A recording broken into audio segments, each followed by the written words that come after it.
To remind you that 60% of sales on Amazon come from independent sellers, here's John from Devil Dog Pet Company. We run our family business from Sterling Heights, Michigan, but we can reach customers all over the country thanks to Amazon. Good boy. Shop small business on Amazon. North Coast Credit Union is keeping things simple with free checking for everyone. That means fee-free ATMs, overdraft protection, online banking, mobile deposits, automatic bill pay, and more, all without monthly fees or transaction limits. Managing your money shouldn't be complicated. That's why North Coast Credit Union is keeping it simple. Visit one of our 5 convenient locations or northcoastcu.com to learn more. September 5th, 2025, Wyden and Kennedy for McDonald's. Ad ID MCWK047325A. Spot title 2025 DD Monopoly Get Your Bag GCMENG Audio 30. 30 seconds, radio full mix. Mr. Monopoly here. Monopoly is back at McDonald's. Register in the McDonald's app so you're ready to get your bag. 2 ways to peel for a chance to get your bag. Physical peels with select items and digital peels with others to get your bag. Play Monopoly at McDonald's. Ba-da-ba-ba-ba. No purchase necessary. See rules at playatmcd.com for full details and amoe.playatmcd.com to play without purchase. Ends November 23rd, but bonus play ends November 2nd. Monopoly is a registered trademark of Hasbro. Copyright McDonald's. And now, here's the question. Hola, bitches. Good day to you and yours. All right, if you are listening to the Daily Migs morning show this morning, you may have heard them chatting with one Jameson Turner. So who is Jameson Turner? Well, Jameson Turner is currently the envy of every Seattle Mariners fan on earth. You see, he was one of the 41,525 fans at Co-America Park last night when the Mariners beat the Detroit Tigers. Now, he was also wearing a shirt that said, quote, "Dump 61 here." A little tongue-in-cheek request that, catcher Cal Raleigh not only hit his 61st home run of the season, but that he hits it to him. And as luck would have it, the Big Dumper hit home run 61. And Turner freaking caught it. I mean, it's just about as serendipitous as a thing can be. But anyway, we think that qualifies as a once-in-a-lifetime deal. Now, unfortunately, not every once-in-a-lifetime deal is so awesome. We told you earlier this week about a marine biologist who'd been studying sharks for the last 30 years. Well, last week, that marine biologist got their head stuck in a shark's mouth for the first time. Yeah, that's right. 27 tooth bites to the face. Yay. They did survive, but they said probably won't happen again, hopefully. Or we had the story of the skydiving instructor who fell to their death on their students' first skydive. Now, the student survived, but the student did say that their first skydive would also be their last skydive. That way, they are making sure that it will, in fact, be a once-in-a-lifetime experience. And as you probably pieced together, that's what we're talking about today. Once-in-a-lifetime experiences, man. Sometimes it's good, sometimes it's bad, but either way, you know it ain't going to happen again. So today, our question, brought to you by our friends at Advanced Hair Restoration, is good or bad? What was your once-in-a-lifetime experience? To be part of the big show, call 206-803-ROCK. Like the Men's Room on Facebook, follow us on X and Instagram at Men's Room Live. Send your emails to the Men's Room at KISW.com. And now watch the show live on YouTube at KISW Rock. I need a job with a steady paycheck. I need a job that offers health care on day one for me and my kids. I want a job where I can get certified in technical roles, like robotics or software engineering. In communities across the country, hourly Amazon employees earn an average of over $23 an hour, with opportunities to grow their skills and their paycheck by enrolling in free skills training programs and apprenticeships. Learn more at aboutamazon.com. North Coast Credit Union is keeping things simple with free checking for everyone. That means fee-free ATMs, overdraft protection, online banking, mobile deposits, automatic bill pay, and more, all without monthly fees or transaction limits. Managing your money shouldn't be complicated. That's why North Coast Credit Union is keeping it simple. Visit one of our 5 convenient locations or northcoastcu.com to learn more. You've built a great podcast. The content's solid, the audience is growing, but the money, still not where it should be. That's where the Odyssey Creator Lab comes in. We host your podcast, for free, so you can keep doing your thing while our experienced sales team does their thing, finding advertisers and bringing in revenue. No fees, no stress, just real monetization. Apply now at creators.odyssey.com and let us show you the money. September 5th, 2025, Wieden Kennedy for McDonald's. Ad ID MCWK047325A. Spot title 2025 DD Monopoly Get Your Bag GCM ENG Audio 30. 30 seconds radio full mix. Mr. Monopoly here. Monopoly is back at McDonald's. Register in the McDonald's app so you're ready to get your bag. 2 ways to peel for a chance to get your bag. Physical peels with select items and digital peels with others to get your bag. Play Monopoly at McDonald's. Ba-da-ba-ba-ba. No purchase necessary. See rules at PlayMCD.com for full details and AMOE.PlayMCD.com to play without purchase. Ends November 23rd, but bonus play ends November 2nd. Monopoly is a registered trademark of Hasbro. Copyright McDonald's. Debauchery rolls on. You're listening to The Men's Room with Miles and Thrill. 99.9 KISW. Oh, but Charles, away we go. Welcome to the 20th anniversary season, episode number 4,404. What a large and in charge program we have for you today. Guaranteed future repeat. Exciting return of Who Sucks Less. Steve, every week. I don't know how you do it. Find people in the news doing bad things. Yeah, I know. It's crazy, man. You bring us 3 stories every week. It's up to us to determine, out of the 3 stories, which one sucks the least. How are we looking this week on Who Sucks Less? This one's more annoying. It'll make you mad, but not angry. But it's all about money. You know, frivolous lawsuits. Other people maybe read the room. Yeah. And sometimes a brother just wants to wipe his ass. Can a brother just wipe his ass? It's all about money. I don't really have to do that much anymore now that I got that bidet. That's true. Yeah. And you got whatever it is you got to take at the doctor this morning. You need to dry up, but you don't need to really. What do you dry with? Paper, toilet paper. Still just use toilet paper. Yeah. All right. Yeah. Does it stop? Sometimes you're wiping, it just feels like there's more and more. Just goes on forever. That's gone. That's one gone. little spat. That's and it. Gotta keep wiping. Right. That's gone. Yeah. Never again, unless I'm on a road game. Yeah. I look. Everybody I know that has bidets, like it's changed my life. Mike was telling me that the picture I put up on our Instagram page, people are fighting it. Oh, yeah. Like, this is disgusting. Who would do that? That's right. Yeah, I didn't realize how polarizing the bidet could be.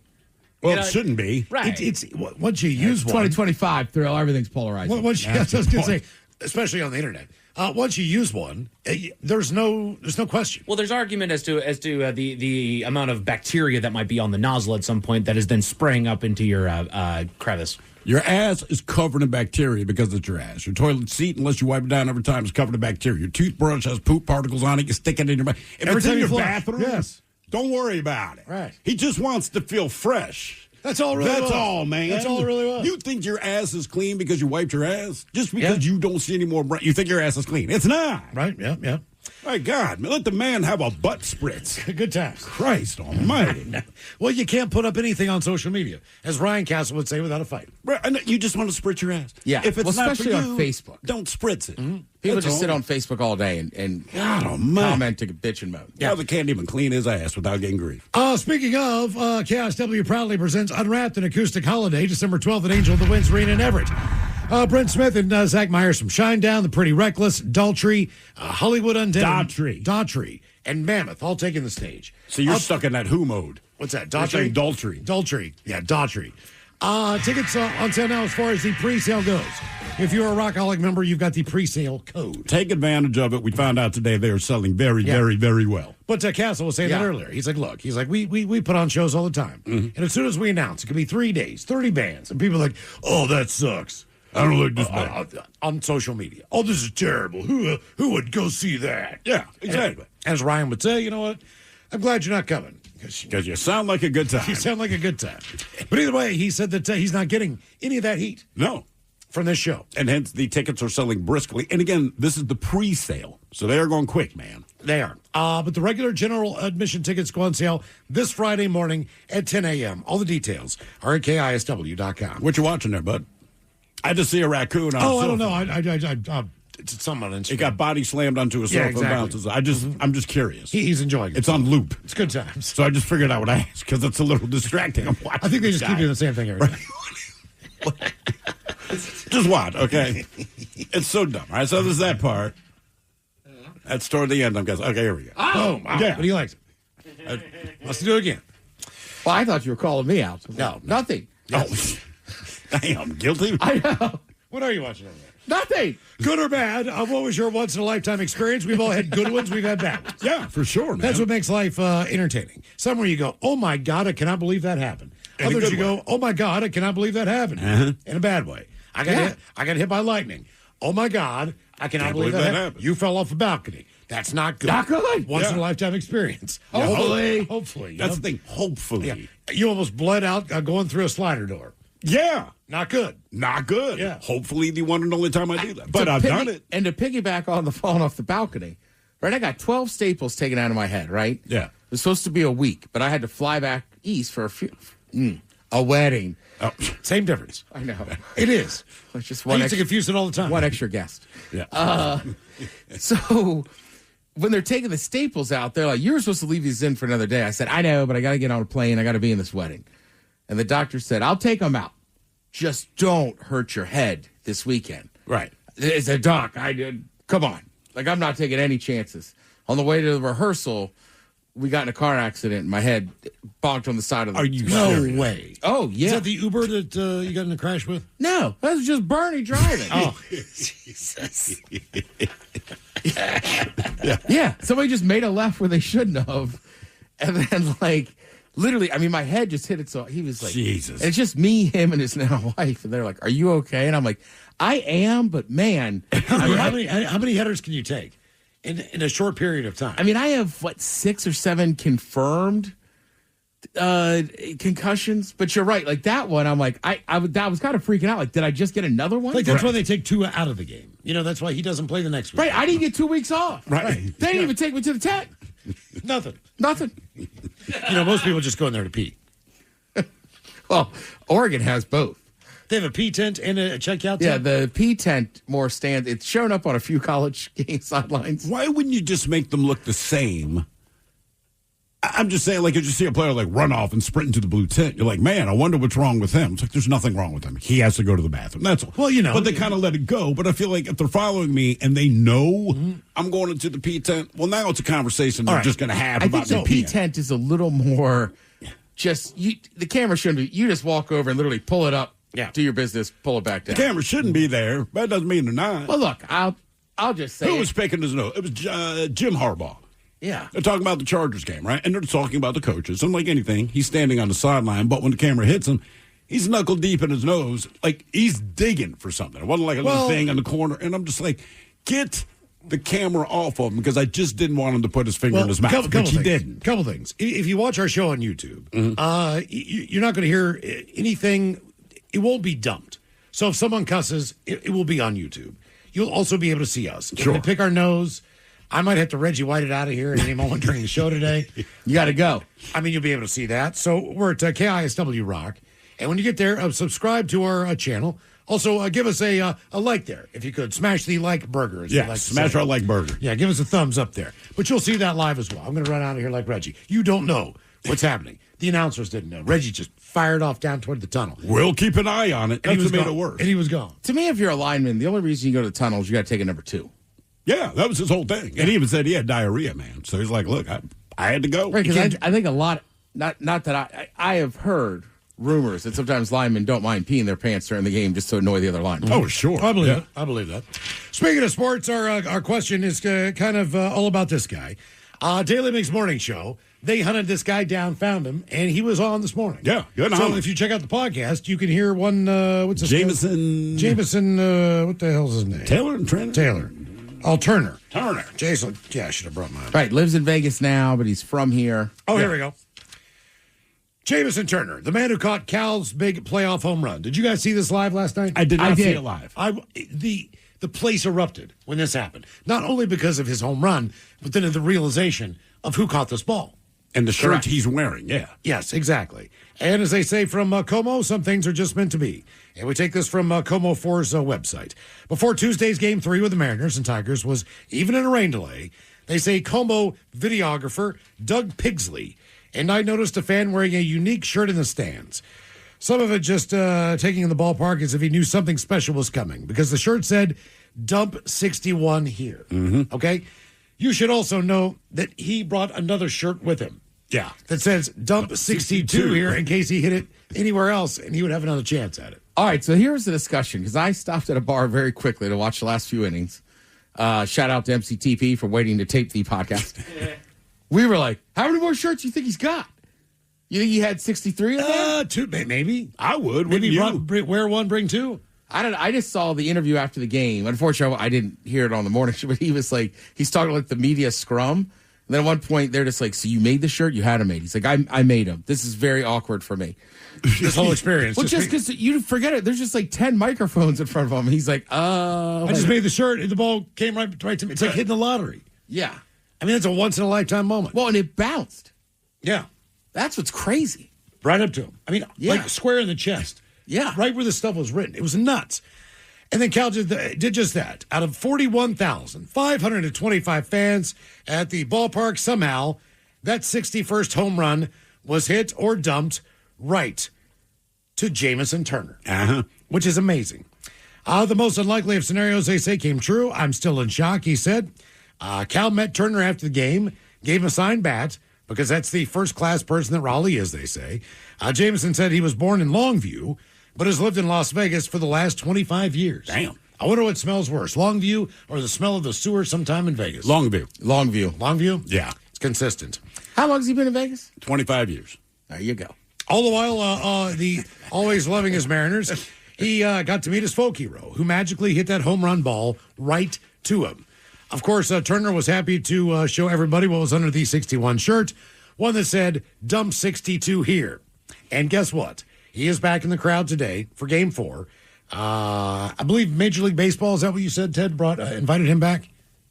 I think it was Castle might have said that. Oh, yeah, I'm not sure. Okay. Yeah, I think I just saw him afterwards. He was just doing like the media scrum and everything. Because, I mean, even like Detroit media was like, this is unbelievable. Yeah, Guy's still wearing unreal. their shirt. Right. And the ball got hit to him. Unbelievable. Yeah, that's crazy. So our question today, good or bad, what was your once-in-a-lifetime experience? 206-803-ROCK. Hello, Cheyenne. Welcome to the men's room. Hola, gentlemen. Hola. Before you get started, Cheyenne, congratulations to the Jaguars. Thank you very much, sir. And like I said before, or like in the pre-show, like I love you, Seattle, but the Hawks got to go down this weekend. So, yeah. Are they playing Jacksonville this weekend? 10 a.m. Yeah, 10 a.m. That's Oh, really good. Jesus. I didn't even realize that. By the way, another side note, Cheyenne, I said cameras caught Jim Harbaugh digging deep in his nose. It was not Jim Harbaugh. It was your boy, Trevor Lawrence. That's an awfully big nose. He has a very big nose. He's got big fingers. Tell me you didn't see. Dude, they're talking about him, so he is square under TV screen. Obviously, he doesn't know it, and I'm telling you, he's a knuckle deep in that big-ass schnoz. I bet he's deeper than that. Digging at something. He's got an Easter Island size. I mean, I got a big nose, but he looks like the Easter Island people, doesn't a he? wig on. He really does. Hey, Yeah. He's got a lot of head. He's got a different look to him. He's got like a Marjorie Taylor Greene look. Like, what are you, like half Cro-Magnon? It's like if Marjorie Taylor Greene and Fabio had an ugly child, That's it'd be him. Trevor Lawrence. Exactly. Okay, well, my story goes, I was in a horror movie back in the early 2000s. I was an extra, but I was like the first person you see in it, so that was pretty cool. Do you live? No. I did. It was actually like I was protesting a death on some courthouse steps, so thankfully I didn't get slaughtered or anything like that. What was the movie? It was a movie called Imprint. It was made in 2007. If you guys want, because it's free to watch, I can send the link. I mean, could I just go home, say it into my remote control, and it'll find the movie? Mm-hmm. Yeah. Is it on Tubi? It's on Tubi. What is the synopsis they have for this, Mike? A Native American attorney prosecuting a Lakota teen in controversial murder trial returns to the reservation to say goodbye to her dying father. So did you get this gig because you're Native? No, there was just a casting call, and I went down for it and ended up like making a whole bunch of noise during the scene, and they ended up sticking a camera in my face. Shine. I don't want to. I don't want to make you feel bad, but he's going to. But I'm going to. All right. The Ted Smith was covered in fake blood with a topless woman in bed for a horror movie. Correct. So whatever happened to you, he wins. He got boobs. You're on a courthouse. No, nobody cares. Ted's in bed, covered in blood, with a topless woman. And all I do is stab myself. Yeah, exactly. I can't argue with that. Yes. It would have made it so much better if you could approach this with a topless woman. Then we'd be like, okay. And look, the makeup made it look like she was dead. She was not. They were quite lovely. And you guys, like most things in movies, it takes a while to shoot this stuff. Did she cover up between scenes, or was she just kind of... That's active, baby, no. Oh, really? So how did you act like you weren't looking at her the entire time? Knowing damn well I you was were. supposed to.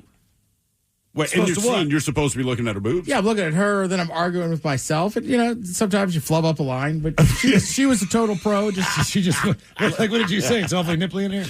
I didn't address it. I thought it was better just like, she knows her boobs are out. I know they're out. We don't need to address it. But could you not, how did you not look at them? No, but you're supposed to look at them. Well, there were certain parts where I was supposed to. I know that. But I mean, during, like, okay. Between scenes. Yeah, between exactly. scenes. Now, how do you stop? I am a true actor, so call me a thespian. That's how, Miles. All right. I would have been like, I'm a true actor. We but were I'm staring at your breasts. popping in to see you, make sure you were okay. Yeah. Yeah, oh, yeah. It was like we were walking in. How you doing in here, We were Ted? walking in the back of the beauty pageant, so to speak. You know, those people. Yeah. Well, that was the other. You guys shot your scenes. I was waiting around all day. I would have traded with you. Yeah. I mean, honestly, like, I just got to stare at Ben and Miles, right? And watch a guy get his head blown off. That was me. At least, were you the one who got your head? Yeah. Oh, that was you who got your head blown off. That was weird. So it is weird. They pack a like a bladder. They have an air compressor, right? And they snake this tube up the side of your head. Yeah. They're shooting you from one side, but the tube's over your ear on the other. So you don't really have access to that. So Ben puts the gun in my face, pulls the trigger at the same point in time. I'm supposed to snap my head back. As I do, they've got this tube jammed with, like, animal crap. Yeah, it's like blood, guts. Fat, and guts, and all this stuff. But you can feel it pump, and it actually does whip your head back. It goes, thump, and all this crap just shoots back onto the wall behind you. But you got to act like you're dead. You can't turn around and go, cool, man. You know what I mean? Like, because that's not real. You actually got to act like you're dead. That's a tough thing to do. Because you want to see that. Once you feel it, like... Don't worry, they caught it on camera, so you can. Yeah. What the hell just happened? Trust me, the scariest thing was having to spar Tommy, the director. Oh, God, yeah. I can believe that. Good or bad, what was your once-in-a-lifetime experience? 206-803-ROCK. I need a job with a steady paycheck. I need a job that offers health care on day one for me and my kids. I want a job where I can get certified in technical roles, like robotics or software engineering. In communities across the country, hourly Amazon employees earn an average of over $23 an hour, with opportunities to grow their skills and their paycheck by enrolling in free skills training programs and apprenticeships. Learn more at aboutamazon.com. North Coast Credit Union is keeping things simple with free checking for everyone. That means fee-free ATMs, overdraft protection, online banking, mobile deposits, automatic bill pay, and more, all without monthly fees or transaction limits. Managing your money shouldn't be complicated. That's why North Coast Credit Union is keeping it simple. Visit one of our 5 convenient locations or northcoastcu.com to learn more. If you have a podcast and want to monetize it stress-free, you need the Odyssey Creator Lab. We'll host your podcast for free, and our experienced sales team brings in the advertisers and the revenue. Easy. Apply now at creators.odyssey.com and let us show you the money. Always live on the free Odyssey app. From the Pinky's Plumbing Studio, you're in the men's room. Text the guys at 206-803-ROCK. Our question, good or bad, what was your once-in-a-lifetime experience? 206-803-ROCK. Couple of the comments here. Guys, flying a plane. There was an aviation thing where I got to go up in a plane. But I did not know was I actually would have a chance to be flying it. When the pilot dropped dead. It's truly a breathtaking experience. 100% recommended. I would look. As scared as I am, flying a plane, yes. Of heights, I would love to try that. Me too. Like I said, it's landing a plane where, like, count me out. But flying it while we're up in the air, absolutely. Well, not only that, but I could do a flight simulator first. Sure. Kind of feel somewhat comfortable on where things are located, maybe, and how it's below you. You know how you're supposed to do it, right? Like, look. When I was a kid, there was a video game called Knight Rider. Yeah, right? I remember on that. Atari, and he had a little steering wheel. All right. Might not have been the greatest training tool in the world, but I got behind the wheel of a car for the first time. And like, I've done go-karts. I've done Knight Rider. Like, I got the basic concept of how to do this. So I think, like, with a flight simulator, couple times, 2 or 3 times. But with the flight then with an simulator, actual instructor telling you what to do if you just listen. But the only hard part, again, is taking off, which is the easier of the 2 dangerous parts, and landing. So in a flight simulator, everybody does great in the air. I did a barrel roll. Cool. When it's time to land, that's where the percentage starts to drop. I bring it up every time. On the original Nintendo, there was a Top Gun game. So you can fly a fighter jet. I never landed. Never landed, right? But I could shoot down other planes. You could fly it. But you had to get back, and that was the issue. You could never advance. So every flight you went on was a suicide mission. Basically, just because he can't, hey, man, but I wasn't, he's an ace pilot, but he can't land his bitch. But I wasn't planning on it. I thought I was going to land. Right. Now, there's a difference. Like kamikaze pilots, they took an oath, and they're like, I understand. We're going to die on purpose. Yeah. I was just bad at landing. You're what we call the accidental kamikaze. Right. Yeah, which is not a good term. Now, No, he did not smash his plane at your headquarters. He was trying to land, believe it or not. I know for a fact Mike read this, but did you guys know why, when you take off in an airplane, commercial airplane, if you can get out these days, and when you land, do you know why they dim the cabin lights? I read this a while ago, but I don't remember. Okay. So this is probably more of the bad, okay? Yeah. So the reason that they dim the cabin lights and ask you to pull down the shades. Okay, there's a couple reasons, all right? Number one, what you can see outside of the window in the event of an emergency. Mm-hmm. All right, so when you land and when you take off, those are more than likely the highest percentage of times when bad something's things going to go happen. wrong. Yeah. The reason they dim the lights in the cabin is so in the event of a catastrophe, when the power goes out in the plane, the lights that are on will shut off and your eyes will need to adjust. Okay. If it's dark when you take off and dark when you land, when you crash the plane, your eyes will already be adjusted, and you will be able to, if you can escape the plane, have a better chance of finding your way out. Didn't they think, though, that you don't need to do that because when it bursts into flames, the illumination from the fire should help guide you? Well, you would hope so. To your nearest exit. That would be my hope. I never pulled down my shade, by the way.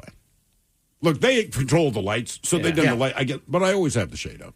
We got to see. You got to watch it happen. The whole and look, if it bursts into flames, if there's a gremlin, if we hit a bird, I'm gonna find out one way or another. But I have no problem with seeing it. I'm with you, and I rarely sit in a window. But I feel like the only time I really close the shade is if we're landing somewhere warm. Yeah, that's about it. It does get hot. And when you're sitting there on the runway or whatever, just waiting to taxi. Yeah, I won't lie. I flew back this year from the East Coast on July 4th. Mm-hmm. It was kind of awesome.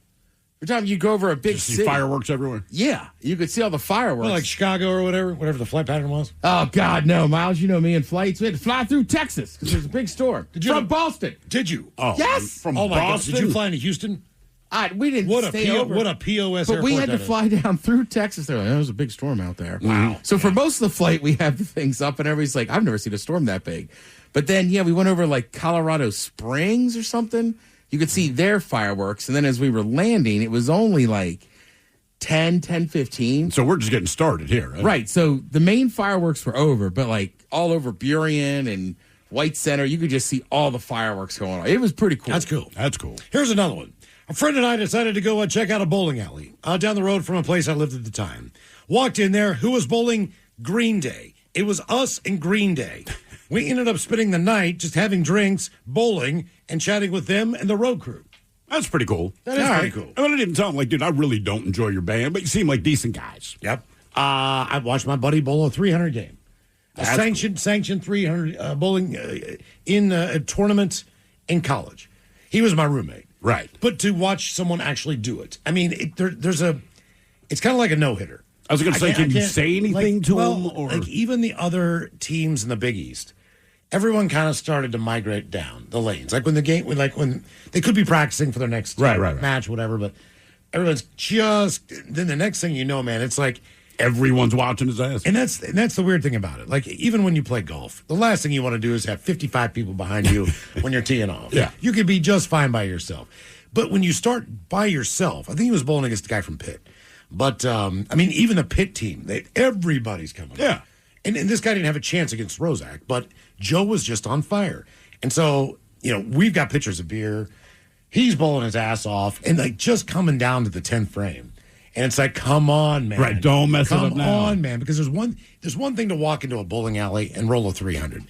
There's another thing to roll a sanctioned one. Correct. Yeah, So, absolutely. Like, like anything else. I mean, we could go to a softball field right now and hit a home run. There's a difference when you hit Nobody one, cares. Hit one in a game. Nobody cares. Nobody cares. Right. But at a Right. game, everybody cares. Yeah, exactly.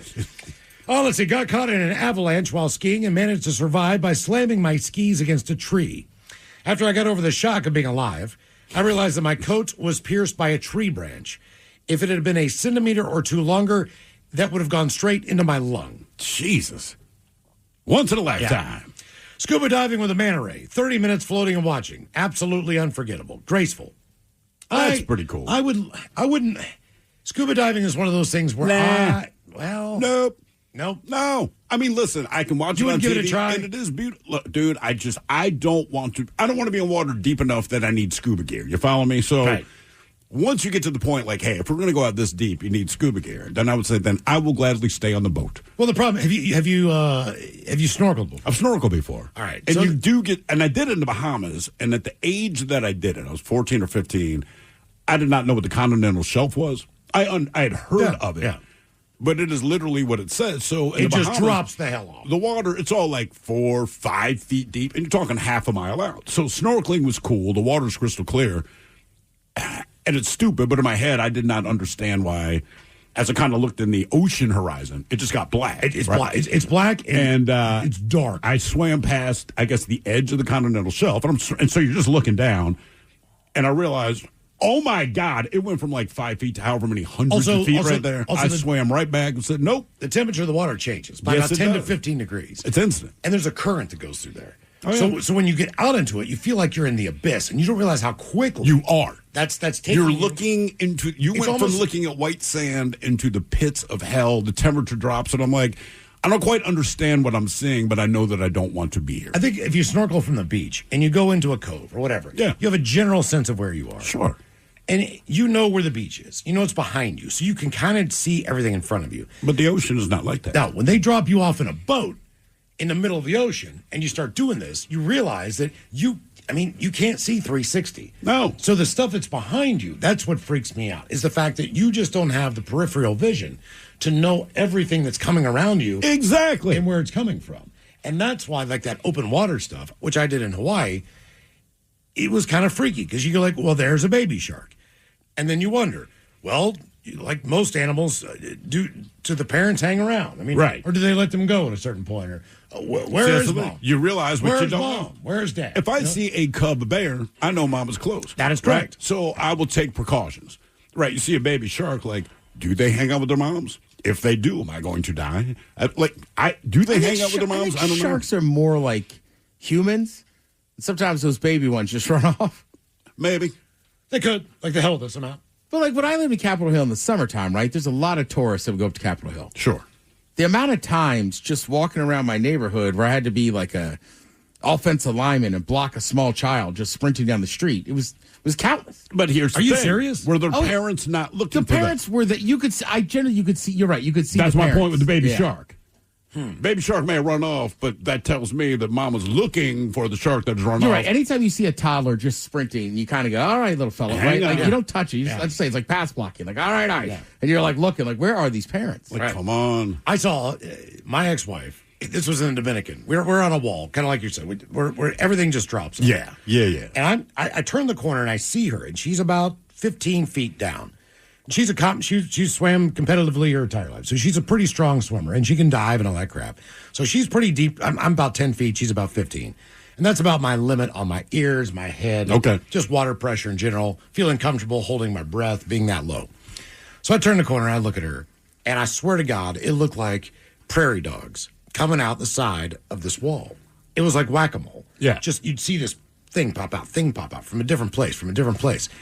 So we go to the surface, and she goes, "Hey, check this out. This fish is smiling at me." Jesus Christ. So I'm like, "What Fish are you don't talking about?" smile. They She's don't like, "Just come down here and check this out." And I'm like, "All right."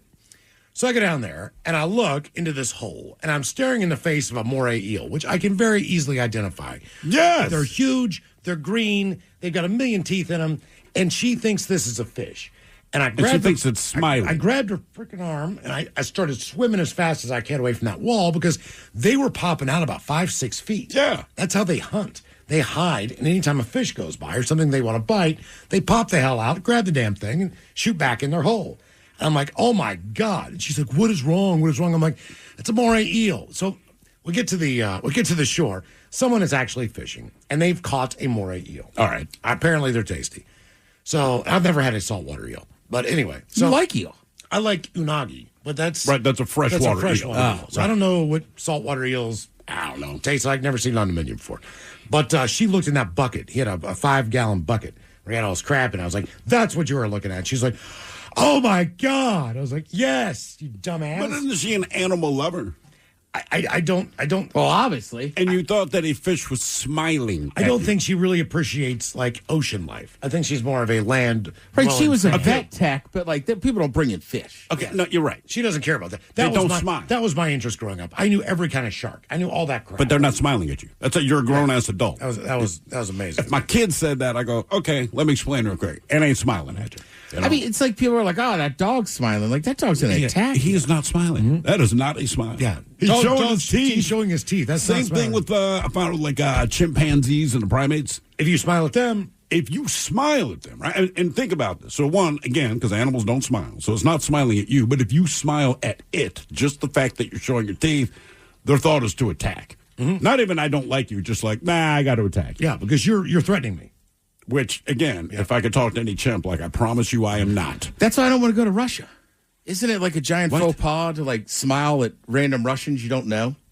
I don't know. Is it? Is it? I think so. You fall out the window. And I'm always just smiling. Really? I feel like they were just going to arrest me or beat me up. I had another major guy fall out a window. He smiled at somebody. Yeah. Yeah, well, that's what I'm saying. That's why I don't go. I fell off a balcony. I don't even be accidentally falling outside a window. We got to figure out what's going on over there at the window. Strong gravity. Weak glass. I'm telling you right now, they need to, like, people from Pella or Anderson go there and check it out. Good or bad, what was your once-in-a-lifetime experience? 206-803-ROCK. Hell, that Window Nation. Send them to there you go, Russia. Window Nation. That'll be our next commercial. No one's died in Russia as a result of Window Nation. I don't like them. We don't buy Window Nation and Mother Land. American country. I'm not positive about the Russian thing. It's just a theory I've heard. Like, don't smile at Russians. They don't seem like the warmest bunch. That also sounds like something a buddy just told me, and I took it to heart. Hey, man, don't smile at Russians. Look, man, I don't know. All right, I met a Russian dude when I was in Hawaii. This was probably like 18 years ago. The wife and I are like, hell with it, let's go to Hawaii. Go to Hawaii.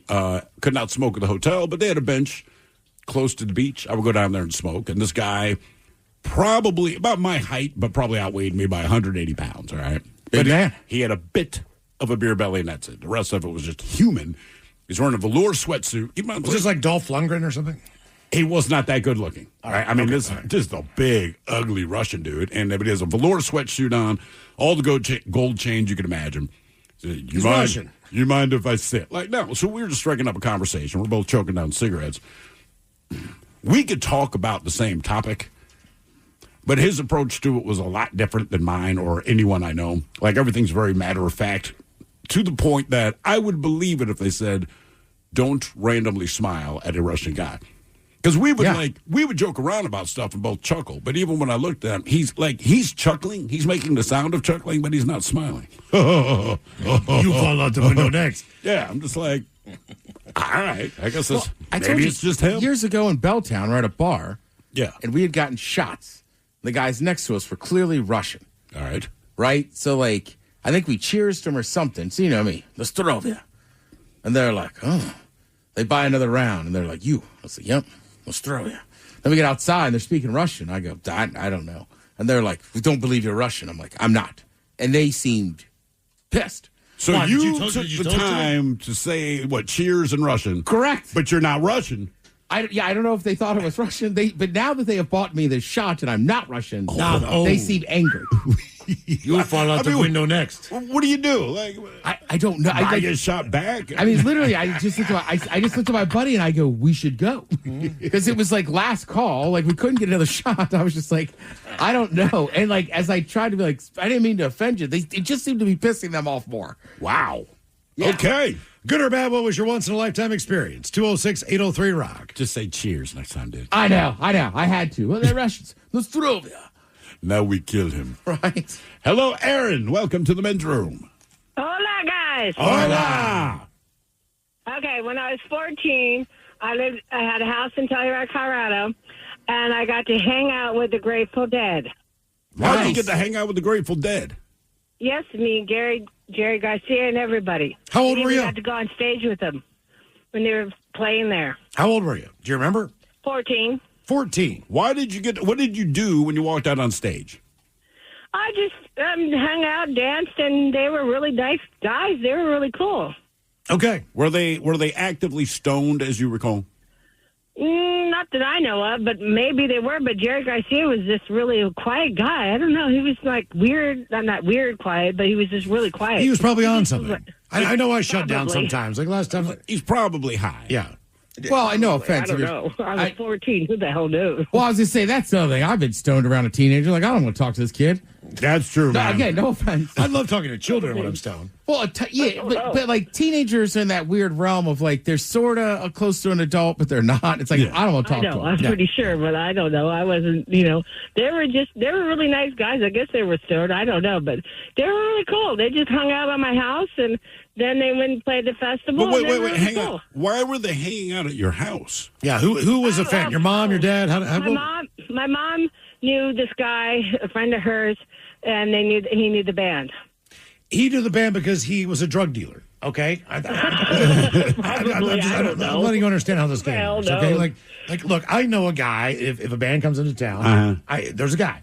Okay, if you go to a different town, there's a guy. It depends on what you're looking for. There is a guy. We got to meet a lot of bands years ago at one of the pains in the grasses, as it were, as we got a request from our boss at the time just saying, hey, these 3 or 4 bands coming into town. Call the guy. We know you can get this. This band would like this. These other bands would like this. Can you guys do it? And we got hooked up for them. And sure enough, we got to meet the band. We would have met them anyway, but it's a different kind of meet you. Sure. Mm-hmm. You know what I mean? Not, hey, nice to meet you, man. They're like, oh, are you the guy with the, like, yeah, you want to come on the bus? Like, sure do, buddy. Michael, we told you the story about Aaron Lewis. I've heard bits and pieces. I feel like there's a lot that's gone unsaid. I haven't heard it in its entirety. He had a request. He just wanted some weed. Yeah. Okay? At that point in time, it was medical. Yeah. You could actually go and get weed, but most of the people didn't do that. But you need a card. Yeah, you could just get weed. It's Seattle, right? So somebody will say, gets him some weed, all right? He was such a D-bag. I think we cut the interview short after maybe, honestly, 5. If it went 5 minutes, that would seem like a marathon. I'm pretty sure we interviewed. It sucked. He was a complete douchebag, so we smoked his weed. That's the thing, is that's universal. Like, even I remember, like, I think it was the 50th anniversary, we interviewed Jolene, and she said the same thing. Like, I've been here for bad interviews with you guys. I can't imagine. Like, I want to go back and hear how bad this interview was to where you guys universally, like, front to back in this building, say this guy was a douche. He was just an a-hole. Yeah, he was a complete a-hole. And I'm like, he asked us for weed? Man, so we didn't bring it up, but when he left, we're like, we're smoking that ass. Thanks for hanging out. Thanks for being there. Good or bad, what was your once-in-a-lifetime experience? 206-803-ROCK. To remind you that 60% of sales on Amazon come from independent sellers, here's John from Devil Dog Pet Company. We run our family business from Sterling Heights, Michigan, but we can reach customers all over the country thanks to Amazon. Good boy. Shop small business on Amazon. If you have a podcast and want to monetize it stress-free, you need the Odyssey Creator Lab. We'll host your podcast for free, and our experienced sales team brings in the advertisers and the revenue. Easy. Apply now at creators.odyssey.com and let us show you the money. That's the sound of James adding long-lasting Gain scent boosters to his laundry this morning. Several hours later, James sniffs the irresistible scent of Gain on his shirt. Gain. Several hours later, James has even caught the attention of his mother-in-law, and she never gives him attention. Ooh, you smell amazing, James. Oh, thanks, Mom. I love you, too. I never said that. Add Gain scent boosters to your laundry. Add joy to your day. What do you think makes the perfect snack? It's gotta be when I'm really craving it and it's convenient. Could you be more specific? When it's cravenient. Okay. Like a freshly baked cookie made with real butter, available right down the street at AM/PM, or a savory breakfast sandwich I can grab in just a second at AM/PM. I'm seeing a pattern here. Well, yeah, we're talking about what I crave. Which is anything from AM/PM. What more could you want? Stop by AM/PM where the snacks and drinks are perfectly craveable and convenient. That's Cravenience. AM/PM, too much good stuff. I need a job with a steady paycheck. I need a job that offers health care on day one for me and my kids.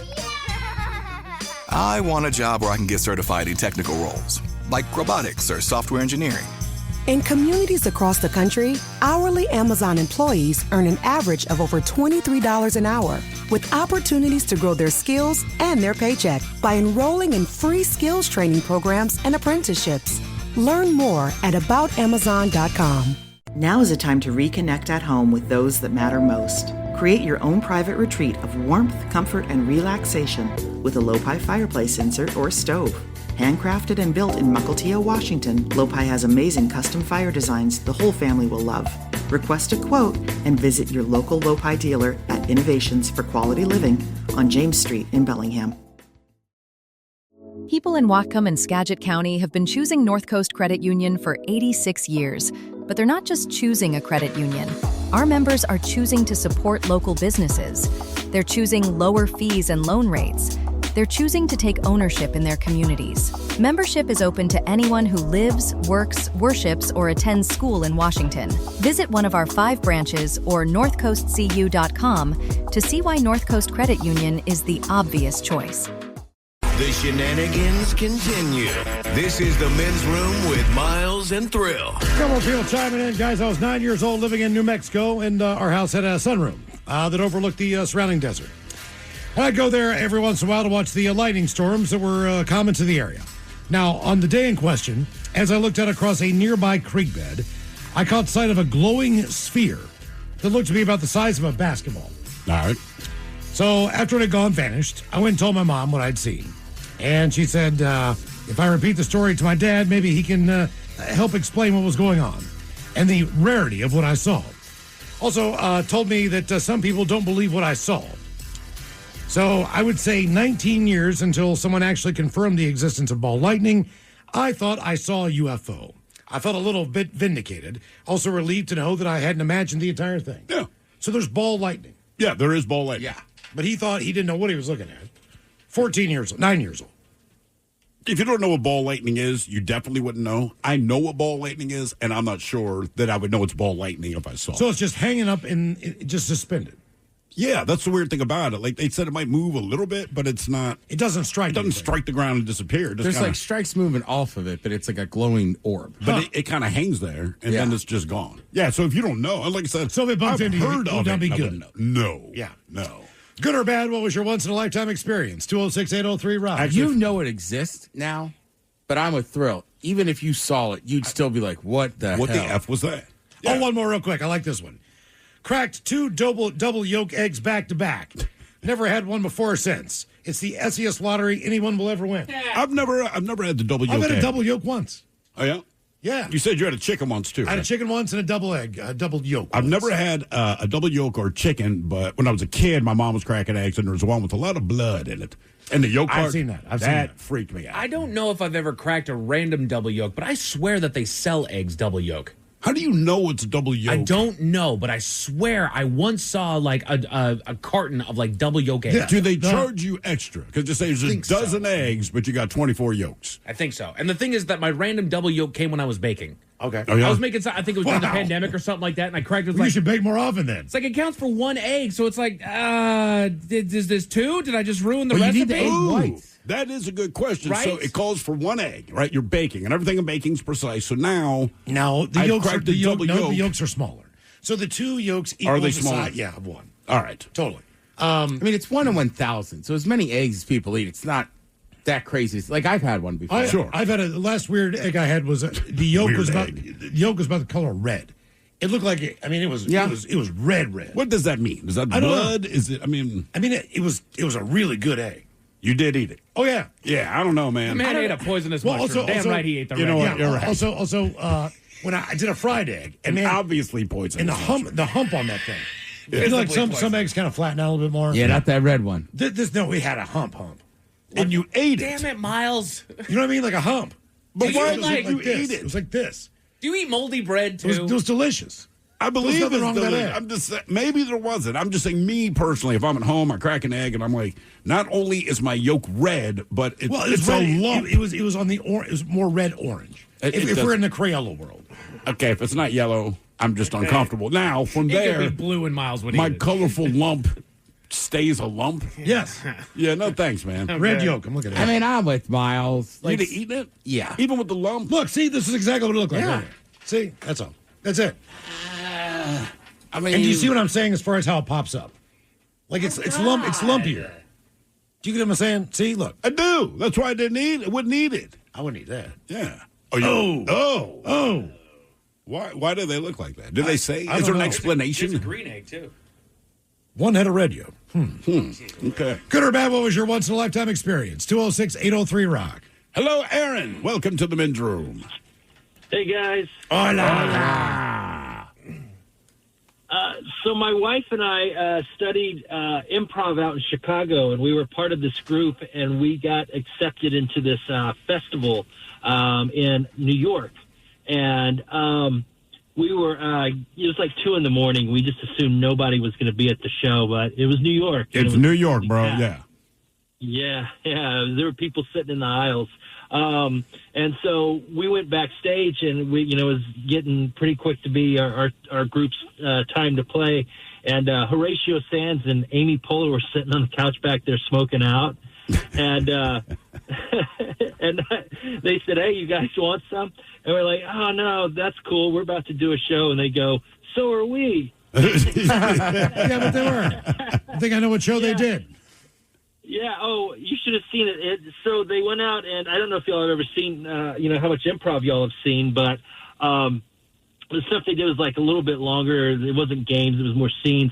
But they had this music would come on with these spotlights and this, or not spotlights, flashing lights and stuff, and this loud music. And these people would jump out there. One guy was dressed like a lobster. Another person was like in a crab suit, and they're out there dancing around. And it would just stop, and they'd do a scene. I'm like, okay, I see that. That's why you guys were smoking out. I get it now. That explains it. Now, when you were in Chicago studying improv, did you ever go to see Second City or any of that?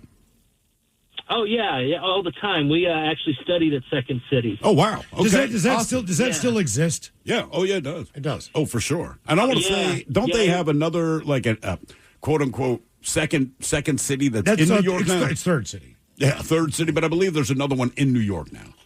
I think so. I think so. I'm not sure. The one in Chicago even went away almost for just a little bit, and I think a couple people saved it from going. It was during COVID, and there was all this big stuff that happened with local theaters. People getting accused of just sexual harassment and all this stuff. It was during the Me Too movement. And, the S kind of hit the fan for a lot of these theaters because they got called out for a lot of stuff they should have taken care of. And I think that might have happened with them, but then COVID hit and somebody saved them. So they're still around. They're doing good. I think they stayed out of the fray for the most part with that stuff. But I think a lot of the other theaters got hit pretty hard with that. Did you ever do any Second City improv with anyone that we know? Oh, gosh. I mean, just so many people run through there. It could be 20 years later, but there they are, right? We've seen people like Jack McBrayer and stuff like that back when they were on the stage.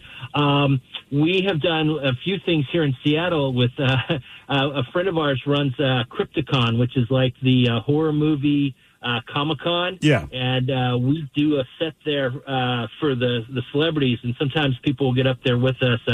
Dee Wallace got up there one time with us.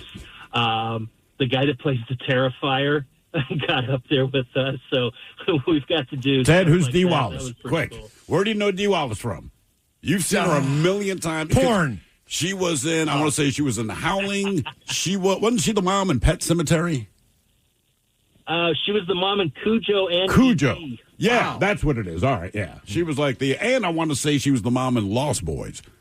Basically, oh really? If you need, if you need a mom in a horror movie, E.T. right? Dee Wallace was the mom. Wallace. Yeah. Huh. That just sounds like a black comedian, right? That's what I thought too. Like a really big dude, 6'5", 280, and it's like What does Dee Wallace look like? it's a frail old white chick. You think Dee Wallace is a bitch? Does she I look would say like you'd a recognize her as soon as you see her. Second City, too, because Miles, we would get confused about it. So there's Second City that started in Chicago. Right. Mm-hmm. Then the other one they had was in Toronto.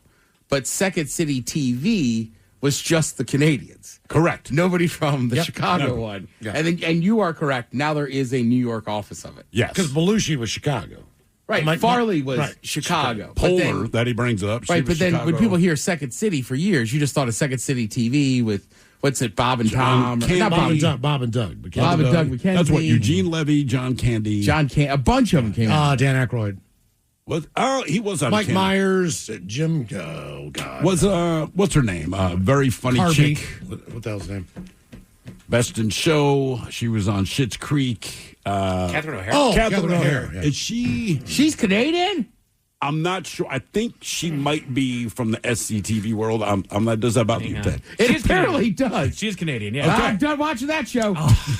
Same. Dude. She's from Toronto. Oh, God. Mm-hmm. Jesus. Man. What's all the hate? Oh, Dana Carvey. He was on there, too. Dana Carvey, yeah. Is he Canadian? Good or bad, yeah. What was your once-in-a-lifetime experience? 206-803-ROCK. Like I say, we're influencing the old Canucks, but... Should have been called Wayne's World Day. Notice they're shortening their end zone. Uh-huh. Oh, I know. I saw that. You're kidding me. Oh, yeah. I think... Look, I'm not trying to piss off Viking Thrill. The minor league football system in America is just very hard to get going. Sure. Canada outside of, because we have college. And then the Canadian League was kind of always right there. So I think they're trying to make it closer to American Are they going football. to 4 downs? I don't know. I don't know, but they're going to getting rid 4 of downs. like the weird little kick rolls. Because remember last year somebody won the Grey Cup on a punt? on a miss field goal. Why are you laughing? It's like on the Gay Cup. Yeah. The Gay Cup? Yeah, it's the Grey Cup. Jesus. And I'm not mature.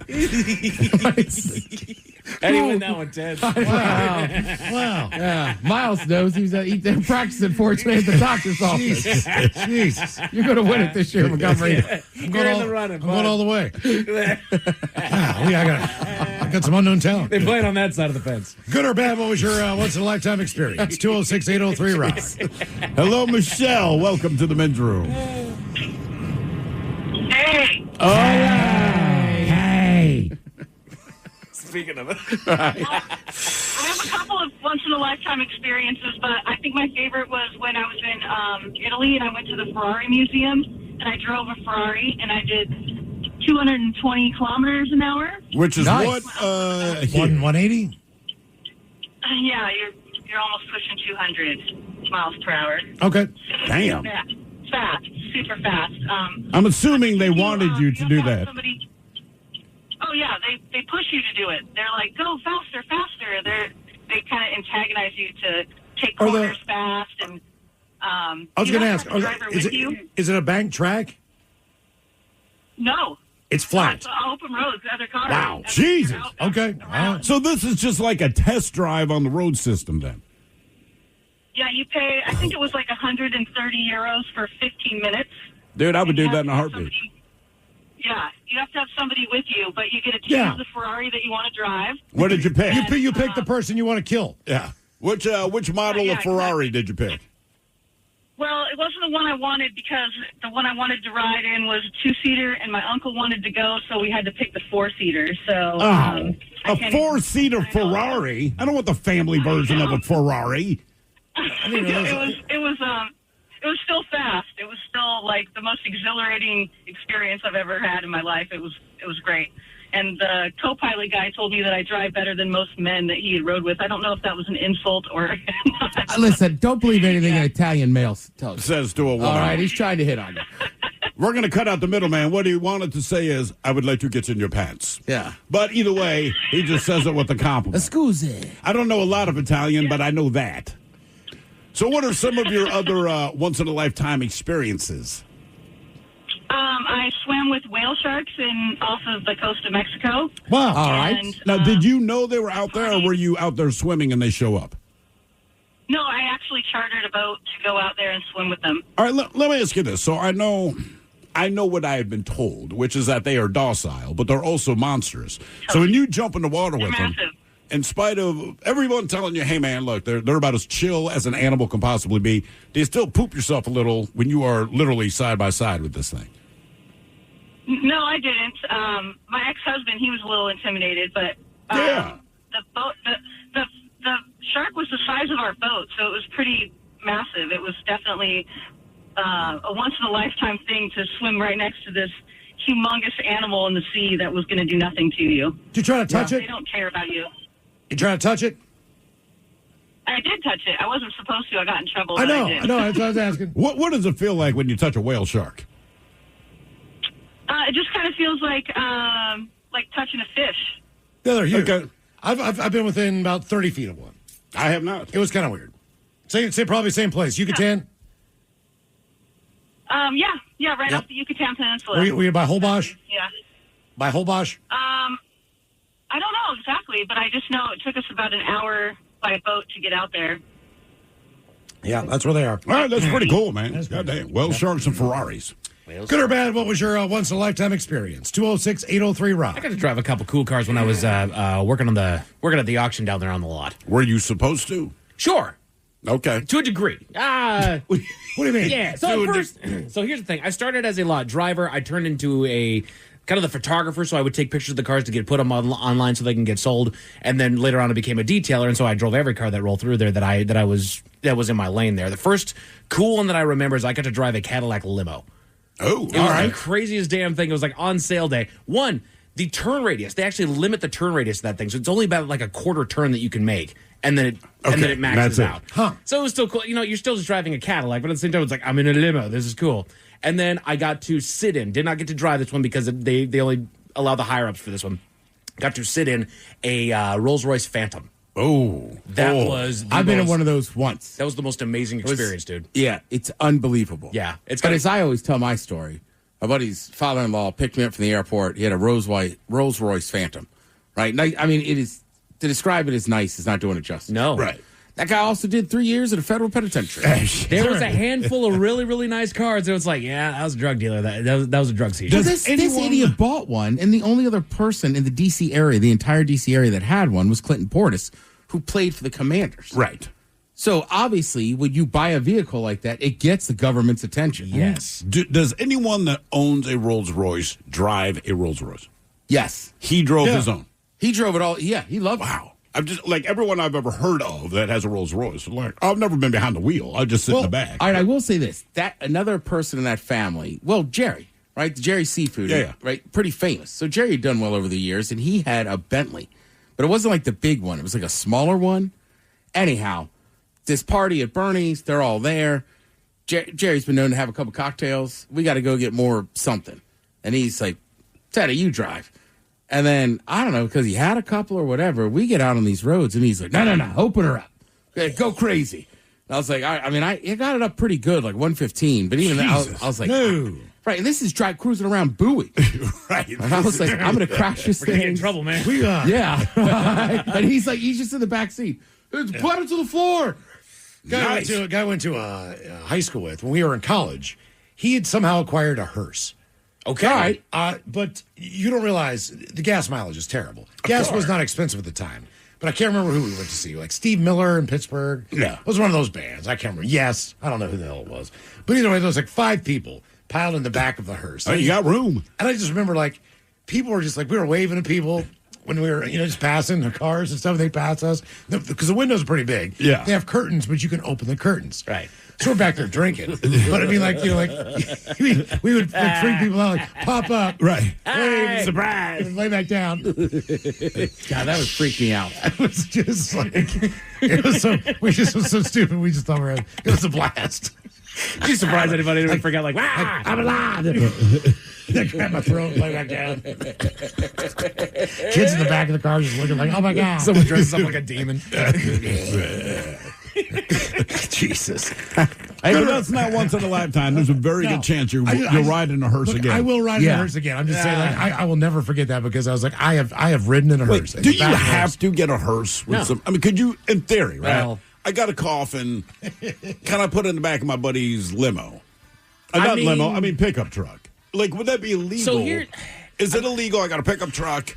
I say, hey, man, my buddy owns a hearse, but I don't know. They got a flat tire, but they need to be at a... But they're generally like 6 foot or 6 foot long. Length. That's right. All right. So I don't know that it would fit in your truck. I got a Ram 350. Yeah. You can sit up. I bungee the back of You can sit up. It's not comfortable, but you can sit up in the back of them. Yeah. Like, could you rent a U-Haul?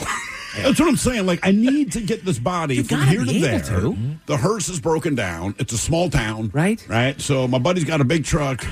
Because if you want to have like a Viking funeral, Well, like you said small town, though. There's got to be some small town where they've just driven a coffin through a town. Here was the thing that none of us could wrap our head around. In the very back, all right, this was stock. This is the back of the hearse. In the very back, in the back corners, what's back there? 2 speakers on each side. Like for who? Now this is at least 10 feet away from the driver. Yeah, only plays Amazing Grace. At least 10 feet away from the driver. Like, what's this dead guy listening to back here? Like, no, turn the channel, man. I hate country. Right? You think you just jamming back there? Like, why are there speakers back here? I'm willing to bet we have a listener that owns a hearse that just drives it. Not for work, but just trust me. This guy was that goth guy. I mean, back in the day. Good or bad? What was your once in a lifetime experience? 206-803-ROCK. To remind you that 60% of sales on Amazon come from independent sellers, here's John from Devil Dog Pet Company. We run our family business from Sterling Heights, Michigan, but we can reach customers all over the country thanks to Amazon. Good boy. Shop small business on Amazon. Now is a time to reconnect at home with those that matter most. Create your own private retreat of warmth, comfort, and relaxation with a Lopi fireplace insert or stove. Handcrafted and built in Mukilteo, Washington, Lopi has amazing custom fire designs the whole family will love. Request a quote and visit your local Lopi dealer at Innovations for Quality Living on James Street in Bellingham.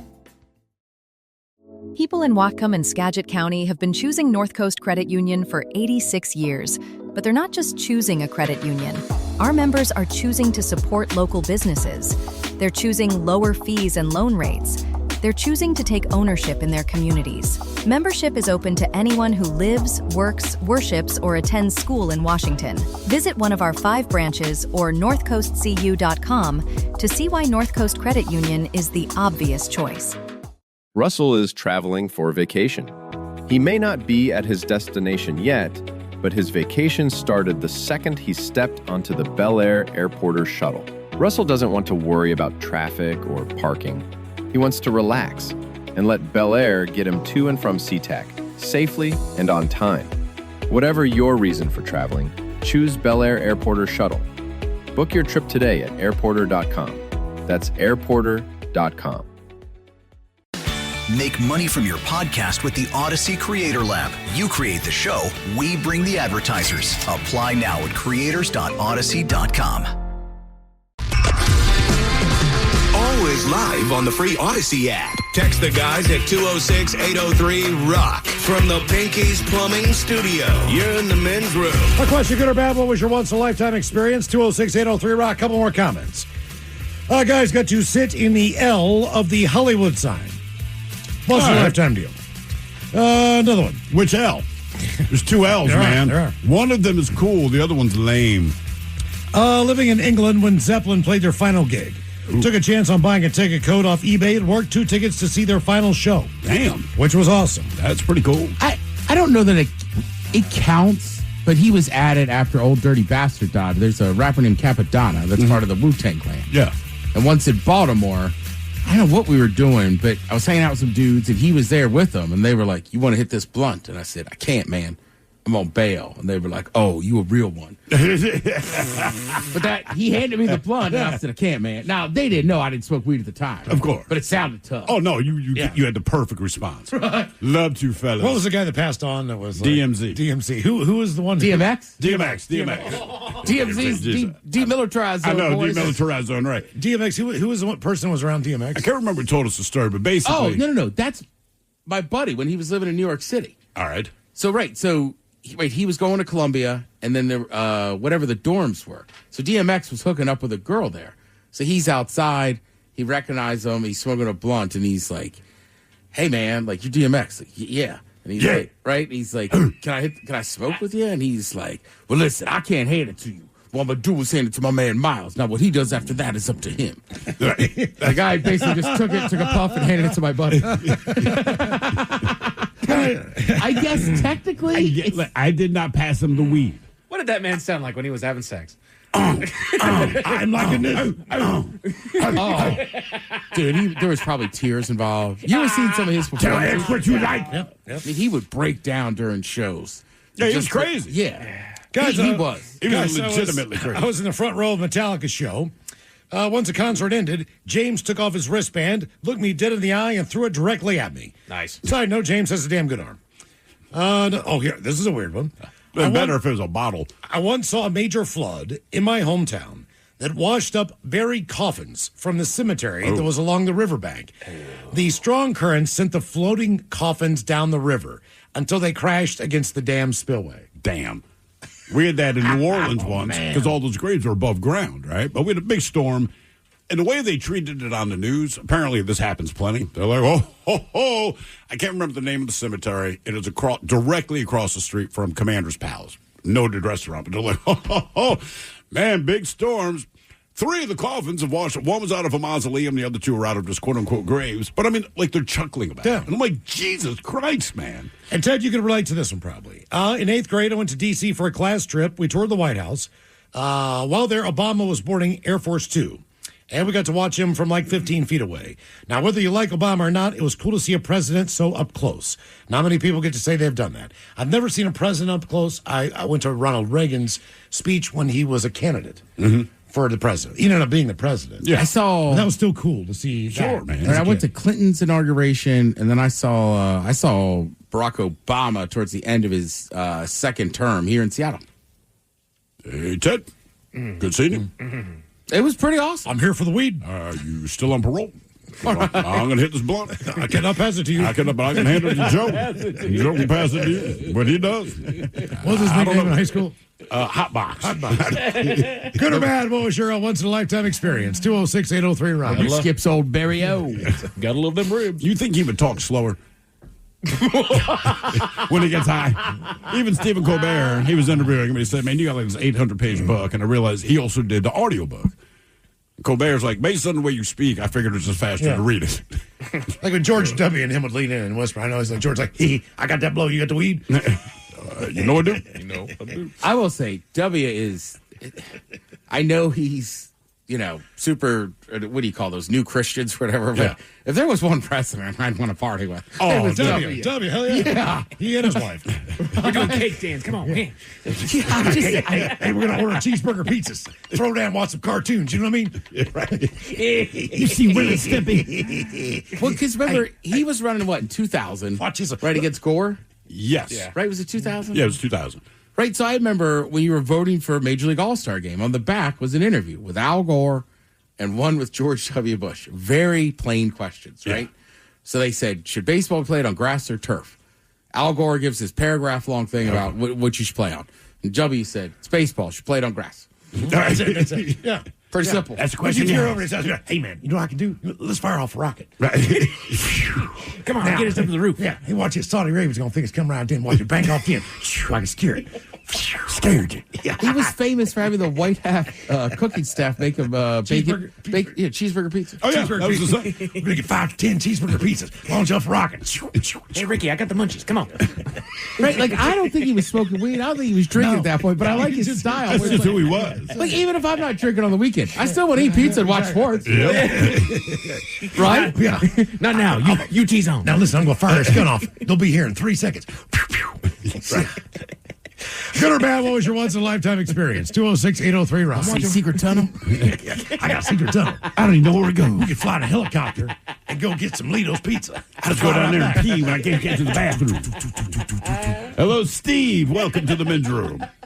Hola, bichola. Hola. Okay, so when I was 12 years old, my dad was in the Air Force, and we were stationed in England, and one day this camera crew came to class, and they were doing auditions for this movie. They needed kids with American accents. They were making this movie with Jodie Foster and Scott Baio called Bugsy Malone. Oh, God, I remember that movie. What a cast. Do you remember Bugsy Malone? I remember Scott Baio. It was basically it's like kids as gangsters. Gangsters. But when they fired their automatic weapons, it was cream pies. There was and I mean, there was massacres, but I mean, you're just getting hit with whipped cream. As a kid, I thought that movie was awesome. Well, I didn't get that part, but the casting director, the person, said to go to audition for this other movie. And so me and this buddy of mine took the train down into London, did the audition, and when we're done, we went to the only McDonald's that was in England at the time, down in London, where it had like 12 registers that were all open, all with lines to the door. I mean, it was packed. And mostly with Americans getting their McDonald's fix. Yep. But so then we got picked for this movie that was being made about Teddy Roosevelt. That the working title, I think, was Lying in the White House or something. And Teddy Roosevelt, I guess, was a boxer when he was a kid. Mm-hmm. Yep. So they picked me and the other kids to be the crowd at this boxing match with this young Teddy Roosevelt kid. And so we got had to get old 1800 style haircuts and wear 1800 style clothes. And the one thing I remember about was one of the crew members had a birthday party. So there was cake and champagne, which they just left on the table in a bunch of cups, all poured out. And me and the other kids were like, oh, look, champagne. And so we helped ourselves. And, I got 10 pounds for the day, got to miss a day of school. And you got drunk. And got drunk, yes, yes. And I never got to see if they kept the scene that I was in where the director realized that the opponent of Teddy Roosevelt that gets knocked out, he didn't have anyone in his corner, so they asked all of us if somebody wanted to be in the corner, and I said, sure. And then they wanted to do a scene where I'm talking to the boxer, and I'm just improvising, talking a bunch of, stuff that I... You need to give him an uppercut, see? Yeah, he's a lot shorter than you, so don't let him get inside. Keep jabbing him. So wait, you never saw the movie? No, because we got transferred back to America before it came out. So I never got to see Have the movie. you tried to look for it since? I mean, with IMDb. Yeah, surely it's going to be somewhere. Yeah, I guess. But again, all I remember was the working title, and I don't even remember who the stars were, who played who or You whatever. remember Scott Baio and what's her face there?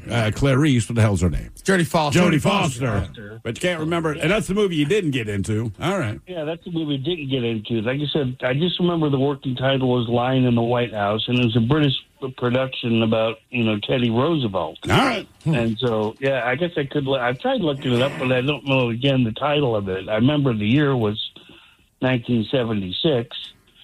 And I guess if I did some sleuthing, I could find out. But, yeah. In the modern internet age, I think you could probably track that down. Seems like it'd be easier now. Going back a little bit, you saw this movie, Bugsy Malone? I did. I saw it was part of a double feature, and I don't remember if it was like linked up with Jaws 2 or something, but my parents, I had a bunch of cousins in town too. So the memory's fairly fuzzy, but I do remember actively because I'd never heard of the movie. I didn't know what it was about. But again, as a kid, at the end of the movie, we were like, this is the greatest thing we've ever seen. And then whatever the main feature was, which was a regular feature film, I think we were just like, yeah, it was okay. What year did it come out? Does it say? 76. Yeah, so I'd have been 7 years old. I guess I'm an adult, so I'm just like, who said let's make a comedy musical with children as gangsters? Dude, that is absolutely what it is. So it mimicked like Al Capone days, right? Yeah. And I mean, like there'd be a restaurant full of these kids, but they're all wearing tuxes, right? I mean, they look like kids because they are children, but they're dressed as adults, like mobsters. And like there'd be a restaurant scene, typical Italian restaurant scene, everyone's in there eating, and someone goes, oh no, because the door opens, and like 8 dudes roll in with Tommy guns. There's like showgirls. And light the restaurant up. But it's all whipped cream. I'm telling you, man. It was a crazy movie. I'm just like, but I thought it was awesome. I'll find it for you. But I was like, who is... Oh, look. They're all just kids. Ted, get stoned and watch it. I did the whole thing. I like gangster movies? This is that. It is a gangster movie. I've just never heard of it. And then I'm like, I thought maybe there'd be... Like, there's no adults. It's just kids. No, it's all kids. And then, the guns just shoot like... whipped cream. Yeah. I'm telling you, man. I know how dumb it sounds, and it is that dumb, but it was a fantastic movie when I was a kid. Yeah, Bugsy Malone. Oh, look at this, Miles. It turns into a whole shootout. Jesus Christ. You got Fat Sam throwing pies at people. Oh, dude, like I said, if whipped cream is violent, it was a very violent movie. That's awesome. Correct. Yeah. Good or bad, what was your once-in-a-lifetime experience? 206-803-ROCK. Everybody listen to me. If you smoke weed, watch Bugsy Malone. If you don't smoke weed and have kids, sit down and watch Bugsy Malone with your kids. Or do both. Watch it stoned and then watch it with the kids. Yeah. I'll just take a sneak outside real quick. Yeah. Walk the dog. Come back. Mary Maiden have done that last night. My daughter wanted me to watch this anime show that she loves. I could not tell you the name. She told me the name like 8 times, and I'm still like, every time she said it, I'm like, bless you. I have no idea what it's called. I may have been a little buzzed up when I watched it, but it made me appreciate it more. Sailor Moon? It's nothing like that. Oh. Because I'm like, what's it? She's like, Nunga Chao. I'm like, What is that again? And she said it seriously like 3 times. And then I even read the title. My daughter would know it. I guarantee you. Anyway, it's big. It's huge. And my daughter's all about it, man. But this is just the one that she wanted me to watch. And it was fine. We watched 3 episodes. Subtitles? To bed. Okay, so this is the weird thing about it. There were subtitles, but it was also dubbed over in English. All right. But we couldn't turn the subtitles off. So I'm like, so this has been dubbed over in English, but I still have English subtitles, which is kind of stupid. But there it was. It was fine. Good or bad, what was your once-in-a-lifetime experience? 206-803-ROCK. Hello, Andy. Welcome to the men's room. Hola, bichola. Hola. So you guys were talking earlier about double yolks and everything, and I just want to quickly say that 210 kilometers is 130 miles per hour. 130. All right. We were giving her too much credit. I like the way you segue double yolks into that. Yeah. You guys are talking about double yokes, so I just want to tell you kilometers to mile per hour ratio. Yeah. Great segue. So she called in right after the W. Oh, okay. Yeah, so we had chickens during COVID. It was a COVID project, and the second round of chickens we got Rhode Island Red, and we had this one chicken for 2 months that would lay double yolks. That's all she did was lay double yolks. And then 2 months in, we cracked a triple yolk. You got a triple yoker? A triple yolk, which is 1 in 25 million. Wow. It was pretty wild. Pretty wild. And right after that triple yolk, she stopped laying double yolks. Never saw a triple yolk. I was going to say, if really, I would almost stopped and let her actually, raise the kid. I mean, if you're getting double yolks all the time, man, you're going to get a lot of peeps out of that deal. Yeah, I wanted to sell the chicken, but my kids and wife were against it. So, How much do you think you could have gotten for this double yolk egg laying chicken? I don't know. I was going to just put it on the internet and see what came up. But I'm pretty sure chickens that lay eggs that you eat are different than laying hens. Maybe. Or laying chicken. Yeah, I don't know that. There's some difference in the egg. world. But did you ever talk to a veterinarian or anything to say why does this particular chicken keep dropping the double yolks? No. My kids and my wife really loved having the chickens, and I was raised with chickens, and they kind of just come and go, and I never got attached to them. My kids would name them and everything, and it was we eventually got rid of all the chickens because they started eating all their own eggs. They start eating their own eggs? Roast chickens? Oh yeah. Is that normal? No, it's not normal. But as soon as one of them gets the taste for it, then they realize that they don't need any food and all they need is water. And so you got cannibal chickens? Yeah. And that's not normal. That's weird. See, man. I would be afraid to eat the eggs from the cannibal chickens. Why? What would be wrong with eggs? Because all right, look, just like if you die and I eat you. Yes. All right, that's weird. Okay, then it's weird. But if Ted wanted to eat you, would Ted say, "Look, the only reason I'm not going to eat might catch Miles something is because I've he ate been eating Steve." Steve. Now, if you're going to eat me, you're going to eat what I've been eating, which is Steve. I don't know. I'm confused. So you're not related to him. No, I'm just eating him. Yeah, and then you eat me. So it'd be different if Miles ate one of his own daughters. Yeah. So you're a cannibal. You're going to eat Miles, but you find out that Miles ate one of his daughters. You're not going to. That's over the line, dude. Those are his kids. But you find out he ate me, and it's still game on. Correct.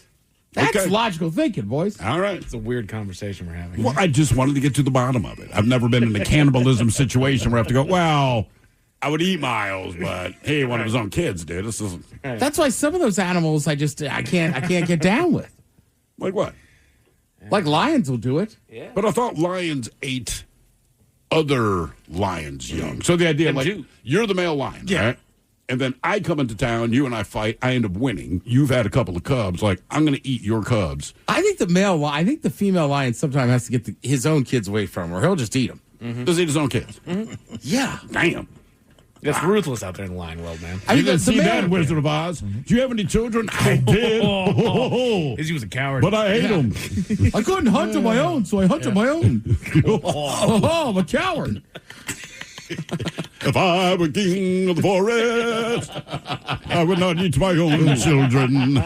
Scar did. Yeah. Here's a couple more quick comments. We're going to take one more phone call. Ran with the Bulls in Pamplona, Spain, 2008 in the local newspaper. Showed me running beside a bull. That would not be a good face. No. The 2014 Rock and Roll Hall of Fame induction ceremony watched Nirvana get inducted. Nice. Okay. Which is pretty cool. One we can relate to, setting foot in Dachau. One of the first concentration camps and getting that numb, empty feeling of sadness. I don't want to ever do that again. We did. Dachau's horrible. And it's the home of the SS. It was brutal. It was super brutal. And the way came from the Advocates, he was kind enough to set it all up. And I know he was not projecting ahead, but we kind of had a tight schedule because we were there for a little bit of time, blah, blah, blah. So we go to Dachau, and then it's like, all right, guys, we're going to lunch. And I'm like, I'm hungry. I'm going to be hungry for days. I am not feeling hungry right now. I don't even want a beer. I know. I was ready for a beer. I just want to talk to my mom and drink. Love you. Yeah. Still to come, the return of Who Sucks Less on the way at 4:30, and we got your emails on the way next to the men's room at KISW.com. To remind you that 60% of sales on Amazon come from independent sellers, here's John from Devil Dog Pet Company. We run our family business from Sterling Heights, Michigan, but we can reach customers all over the country thanks to Amazon. Good boy. Shop small business on Amazon. You've built a great podcast. That content's solid. The audience is growing, but the money still not where it should be. That's where the Odyssey Creator Lab comes in. We host your podcast for free so you can keep doing your thing while our experienced sales team does their thing, finding advertisers and bringing in revenue. No fees, no stress, just real monetization. Apply now at creators.odyssey.com and let us show you the money. I need a job with a steady paycheck. I need a job that offers health care on day one for me and my kids. I want a job where I can get certified in technical roles, like robotics or software engineering. In communities across the country, hourly Amazon employees earn an average of over $23 an hour, with opportunities to grow their skills and their paycheck by enrolling in free skills training programs and apprenticeships. Learn more at aboutamazon.com. Now is a time to reconnect at home with those that matter most. Create your own private retreat of warmth, comfort, and relaxation with a Lopi fireplace insert or stove. Handcrafted and built in Mukilteo, Washington, Lopi has amazing custom fire designs the whole family will love. Request a quote and visit your local Lopi dealer at Innovations for Quality Living on James Street in Bellingham. Hey, Whatcom County, got an auto loan? Let North Coast Credit Union beat it. This month, we will lower your current auto loan rate by at least 1% when you refinance at North Coast Credit Union. That means more savings in your pocket each month. Just show proof of your current rate and we'll take care of the rest. Visit one of our 5 convenient locations or northcoastcu.com to learn more. Open to members and anyone eligible to join. Minimum auto loan rate is 5.47%. We return to the men's room with Miles and Thrill. Coming up, the return of Who Sucks Less, but first time for a few emails to the men's room at KISW.com. Cow. Come on. Come on, dude. Calm. Calm. I'm calm. One from our good or bad, what was your once-in-a-lifetime experience question, guys? Standing on the rim of the Kilauea crater, watching lava shoot 2,000 feet in the air. That's from Bill in Olympia. I don't think I'd want to stand that close. Is it the big close. island? Is it the big one? I believe that's Is that the one on Maui? I don't know. Kilauea. It doesn't matter. If it's shooting lava, it's good enough for me. I mean, I guess it's easy to say, like, seeing some artists that we've seen because they've passed. Yeah. I don't know. I've been thinking about this question all day. Maybe boxing in front of 2,500 people. Like, Yeah, I'll just, like, I'm not going to do that again. I've been to boxing gyms. Sure. But I'm not going to fight somebody in a casino again. No, probably not. Sorry, Eddie. At least not sanctioned. Thank God for the showbox. Because we've seen Prince in a small venue. Correct. And we saw the Foo Fighters. Even if Prince, right? Even if in the Foo Fighters you could still go see, and even if Prince was alive, I think us seeing him in that small of a venue is probably once in a lifetime. Oh, let's see here. On to the birthdays brought to you by Men's Room Roasted Red Salsa from San Juan Salsa Company. Dip responsibly. What do I got here? Gentlemen, can we get a birthday shout out to our boys, Ryan and Callan? Ryan turns 12 today. Callan turned 8. So can they get a fish sandwich, a reverse fart, and Coach Ted pumping up Callan to lead his football team, the Graham Kapowson Little Eagles, to a championship. Yes, they are 8U, and yes, we throw the ball. Thank you, gentlemen. Love Mom and Dad. A filet of fish sandwich.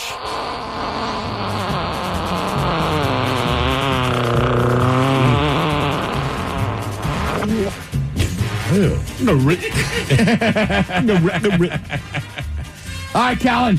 First of all, I don't know what position you're playing. I'm impressed you boys are out there throwing the ball. At the end of the day, football's a pretty simple sport, all right? We got a few things we're going to talk about. Inch by inch, yard by yard, right? Mm-hmm. Pure and simple. The thrill, I say it all the time. What are the three things we got to do today? We got to block, we got to tackle, and we got to win this game. Let's go. It is cool to throw the ball, man. That young. That is wild. That is cool. I'm still shocked they throw it in high school now. Yeah, no kidding, man. Not in a power T. Oh, gentlemen, I would like to send a birthday shout out to my little butt munch Ella, who turns 14 today. Her mom and I are proud of who she is, and she is doing what she's doing in life, and just being an awesome kid. So can I get Coach Ted talking about being a teenager? Even though she clearly knows everything there is to know, she should listen to her parents, maybe some dad jokes from Miles, because she thinks my dad jokes are cringe. Thanks, guys. That from Andy Mack. All right, it's pretty simple, Ella. Met you before. You seem like a bright child. Now, with that said, you're not that old, all right?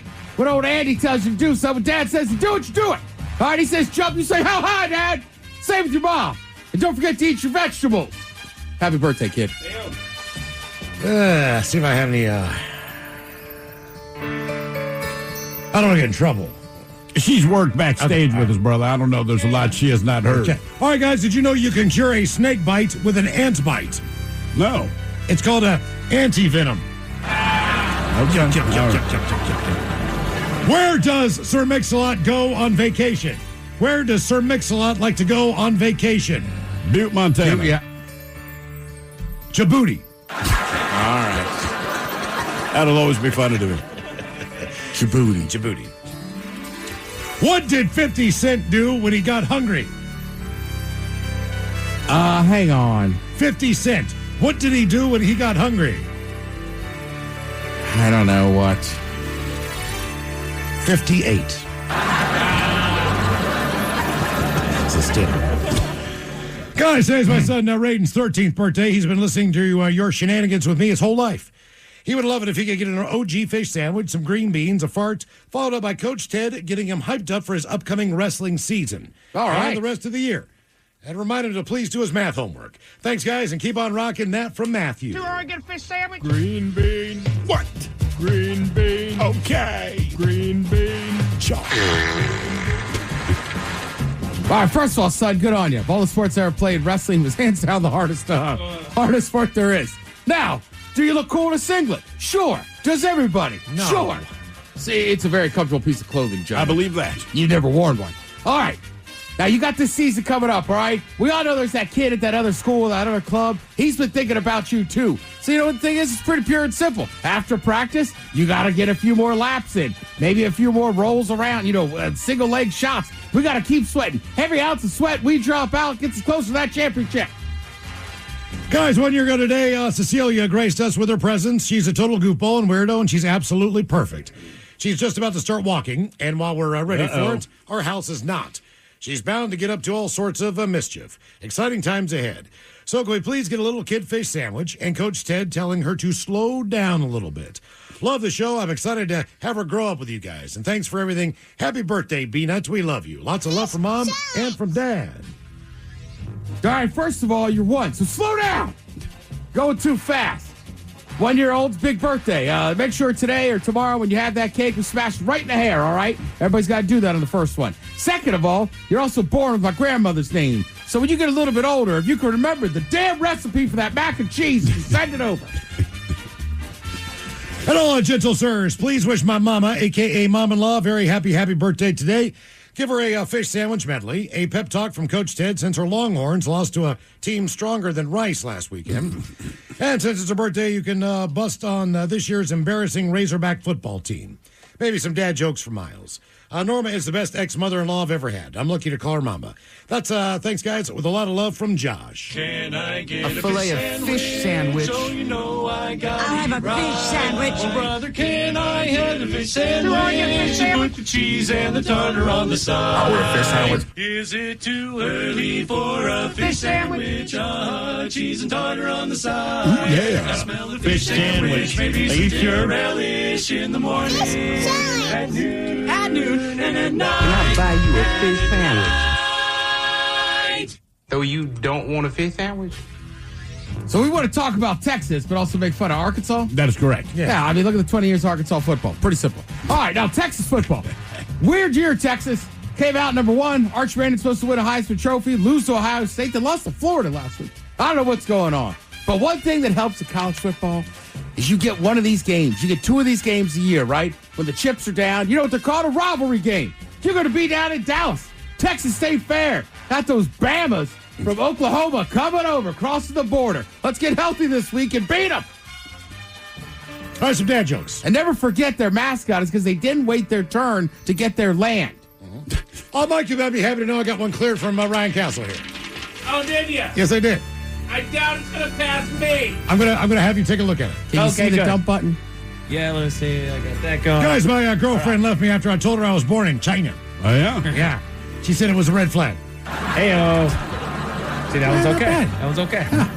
That's not the one. I know. I'm currently writing a song about being a locksmith. Oh, yeah? Yes. There's a key change at the end. You want to take a look at this? Yeah. This is a Halloween joke. You can't ruin a good Halloween It's a joke. Halloween joke. It's a Halloween joke, right there. What do we got here? See here? Okay. Come on. I don't like it. What? I don't like it. What do you mean? Let me see. Come on. I haven't seen the joke. Come on. It's a Halloween joke. I don't like it. Right there in the middle of the page. Yeah. I don't like it. What do you mean you don't like it? I don't like it. He's laughing, you're laughing. I know. All right. Can I do it? I'll let it pass. What do you call a Halloween-themed fleshlight, Ted? A Halloween-themed fleshlight. I don't know what. A jack-o'-lantern. All right. That's it. Not my favorite. All right, guys, here you go. Happy, happy, happy birthday. Happy, happy, happy birthday. Happy, happy, happy birthday to you, to you, to you. To remind you that 60% of sales on Amazon come from independent sellers, here's John from Devil Dog Pet Company. We run our family business from Sterling Heights, Michigan, but we can reach customers all over the country thanks to Amazon. Good boy. Shop small business on Amazon. Hey, Whatcom County, got an auto loan? Let North Coast Credit Union beat it. This month, we will lower your current auto loan rate by at least 1% when you refinance at North Coast Credit Union. That means more savings in your pocket each month. Just show proof of your current rate and we'll take care of the rest. Visit one of our 5 convenient locations or northcoastcu.com to learn more. Open to members and anyone eligible to join. Minimum auto loan rate is 5.47%. Russell is traveling for vacation. He may not be at his destination yet, but his vacation started the second he stepped onto the Bel Air Airporter shuttle. Russell doesn't want to worry about traffic or parking. He wants to relax and let Bel Air get him to and from SeaTac safely and on time. Whatever your reason for traveling, choose Bel Air Airporter Shuttle. Book your trip today at airporter.com. That's airporter.com.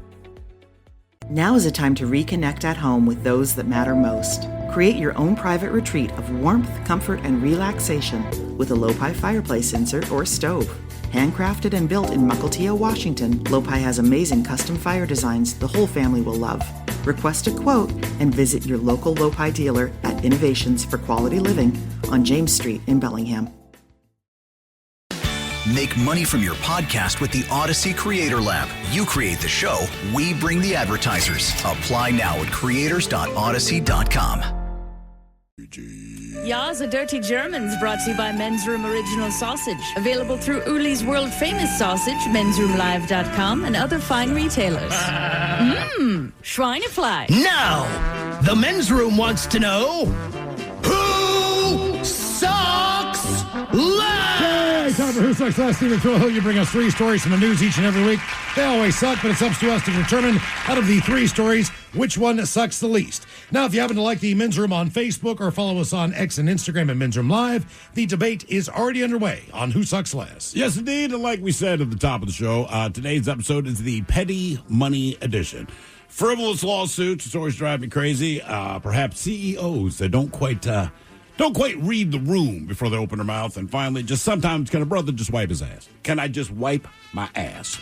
But let us start with the frivolous lawsuit. Halloween, of course, is right around the corner. And rest assured that Hershey will not be banned from selling Halloween candies. So last year, a woman in Florida named Cynthia Kelly, she sued Hershey for $5 million. Do you know why? Why would you sue the Hershey Company for $5 million? There was a bat in your chocolate. No, because the pumpkin-shaped Reese's peanut butter cups were falsely advertised. She says the packaging shows the pumpkins have, quote, cool carved designs and faces, but in reality, there are no faces. And not bother. But that was not the only thing. She pointed out that several of the Halloween candies are also less spooky than they appear on the wrapper. Well, Cynthia, she will not be getting the $5 million payout, and the candles, they will not be pulled from store shelves where they're deceiving America. A judge just dismissed the lawsuit. She ruled that the plaintiff, quote, failed to prove any concrete economic injury, and the products were not rendered worthless. In other words, they're still delicious. There's nothing wrong. Okay. Cynthia Kelly, come on, man. You got better things to do than to waste Hershey's time with a $5 million lawsuit because your chocolate wasn't spooky. Jesus. It didn't have the eyes. Didn't have the eyes. False advertising. Not a real jack-o'-lantern. All right, so the last time you bought tickets to a concert, did you think to yourself, man, I paid way too little for those? Because the CEO of Live Nation, the company that owns Ticketmaster, he thinks that you did, Ted. During a conference last weekend, Michael Rapino said, quote, there's a lot of runway left when it comes to ticket prices, especially since tickets for sporting events are so much more. Quote, music has been underappreciated. In sports, I joke it's like a badge of honor to spend $70,000 for a Knicks courtside seat. They beat me up if we charge $800 for Beyonce. He adds, quote, when you read about ticket prices going up, the average concert price is still $72. Try going to a Laker game for that. And there's 80 of them. The concert is underpriced and has been for a long time. What is the concert that costs only $72? $72. Come on. Again, and look, I've heard a lot of stupid things from people above us about the cost of things, but like you can only gaslight so much, brother. I bought concert tickets. They are not $72. And again, everyone bitches about the price of concert tickets specifically because of your company. So even if you do think they're underpriced, just keep your mouth shut. We're not vibing with you on this one. And then finally it says, look, we're used to watching ads in order to stream content or play games and a million other things. Here's 1,000,001. If you walk into a public bathroom in China, there is a chance that you'll have to watch an ad to get toilet paper. So there's a video going viral that shows how it works. You scan a QR code that plays an ad on your phone. Then the machine spits out a modest amount, like 6 squares. If you need more, you have to watch another ad. So it's not actually a brand new thing. Someone on Reddit shared a lot of similar dispensers back in China back in 2021, but most people didn't know they existed. Now, if you don't watch the ad, there is an option to pay a few cents for toilet paper instead, but it looks like you have to pay with your phone. So if you don't have it on you, you're ass out of luck. No pun intended. So those are the basic 3 stories. We have the frivolous lawsuit, $5 million against Hershey because their Halloween candy bars were not as scary as advertised. We have the CEO of Live Nation, who, one, thinks the concert tickets only cost $72. In which case, can we just alert him, let him know that they're way overpriced, and he'll drop it down? Is that what he'll do? I'll tell you what, double the price from $72, if that's what you think they are. Anyway, he thinks he wants to charge you more. And then finally, public bathrooms in China, where you have to sit through an ad just to wipe your ass after taking a dump. I can't get over the Live Nation guy. First of all, you're lying patently to say they cost $72. I don't know. And this is not like everything in Seattle is more expensive, except concert tickets. That's pretty much in this country. And anyway. weed. Yeah, I mean, like if you get a deal at an amphitheater, and the other thing is there's so many musical artists and so many shows, to say the average is $72, that's including going to a small venue and seeing a band that nobody's heard of first. Exactly. And then I would also add in, like, look, I think a lot of this stuff is too expensive. I think the NFL tickets are crazy. Yeah. But you only get 8 guaranteed home games a year, right? Sure. I mean, not counting the preseason. Nobody even likes that. So it's like those are going to cost more. But why doesn't he look at what's happening in Vegas? So what you don't understand is it's not just the ticket. There was a sign downtown, $120 for some event. Like I don't know. park? If it was, yeah. Yeah. I don't know if it was a Seahawks game, Mariners game, or like $120. Normally a $40 line. Yeah. like, look, I'm going to go to the Hussey game Friday, right? I have a free ticket, right? Fine. But I've already thought about it. Like, Jesus Christ, if I get 4 beers, right, over the course of 3.5 hours. Can you take beer on the train? We're going to find out. We're going to find out exactly. if you can light rail a beer when I get out of here at 6:01. I have it on good authority. You can. Wow. I will add, I don't believe it's legal, but that did not stop one man I saw who just, he got on with the 12-pack of Coors Light, right? Yeah. And I'm like, oh, cool. He's going to go home and start drinking. No. He cracked one right there? Brother, as soon as those doors close. I mean, I've seen people smoke on that train. A guy was vaping yesterday. Right, but I guarantee you, if I'm just sitting there sipping a beer, one of those guys come over and go, hey, man, can't be doing that. But to answer this question, I'm just telling you. Yeah. Right, one time at the Gorge, I was sitting there with a bunch of guys on motorcycles, I'll just say. Uh-huh. And the guy came over to me and went, you can't smoke weed here. And I was like, all right. Out of these three, like, the Live Nation guy sucks the most. I think the Florida one. I'm fine. If your public toilet, you're going to tell me it's clean and I have to watch one ad, okay. They did not say they're clean. They just said it's a public toilet. It might be clean. It might not. I do not know. Some places in Europe, you got to put in quarters, but they're supposed to be clean. Yeah. See, I agree with Ted because they held up the court system for the Hershey crap. A judge had to take the time to go through this frivolous crap to explain you're stupid. And waste time where he could have been spending it in other places that actually mattered. Yeah. So I'm going with China toilet paper ad. All right, quick side note. Do you guys have opinion on Hershey's holiday chocolate as opposed to the regular cups? Because there's no ridges in the Christmas tree or the pumpkin. Do you need the ridges? Does that affect you? Some people like it better when it's smooth. I'm Team Ridge. I'm good either way. As long as you got your chocolate and your peanut butter. I did not like the Do you lick the ridge of the rim? No, but you can nibble around it. You nibble around it The rim, and save the peanut butter in the middle. Gotcha. Fascinating. Coming up at 5:08, we'll drink a toast with a shot of the day. You are listening to The Men's Room. To remind you that 60% of sales on Amazon come from independent sellers, here's John from Devil Dog Pet Company. We run our family business from Sterling Heights, Michigan, but we can reach customers all over the country thanks to Amazon. Good boy. Shop small business on Amazon. Russell is traveling for vacation. He may not be at his destination yet, but his vacation started the second he stepped onto the Bel Air Airporter shuttle. Russell doesn't want to worry about traffic or parking. He wants to relax and let Bel Air get him to and from SeaTac safely and on time. Whatever your reason for traveling, choose Bel Air Airporter shuttle. Book your trip today at airporter.com. That's airporter.com. Now is a time to reconnect at home with those that matter most. Create your own private retreat of warmth, comfort, and relaxation with a Lopi fireplace insert or stove. Handcrafted and built in Mukilteo, Washington, Lopi has amazing custom fire designs the whole family will love. Request a quote and visit your local Lopi dealer at Innovations for Quality Living on James Street in Bellingham. Hey, Whatcom County, got an auto loan? Let North Coast Credit Union beat it.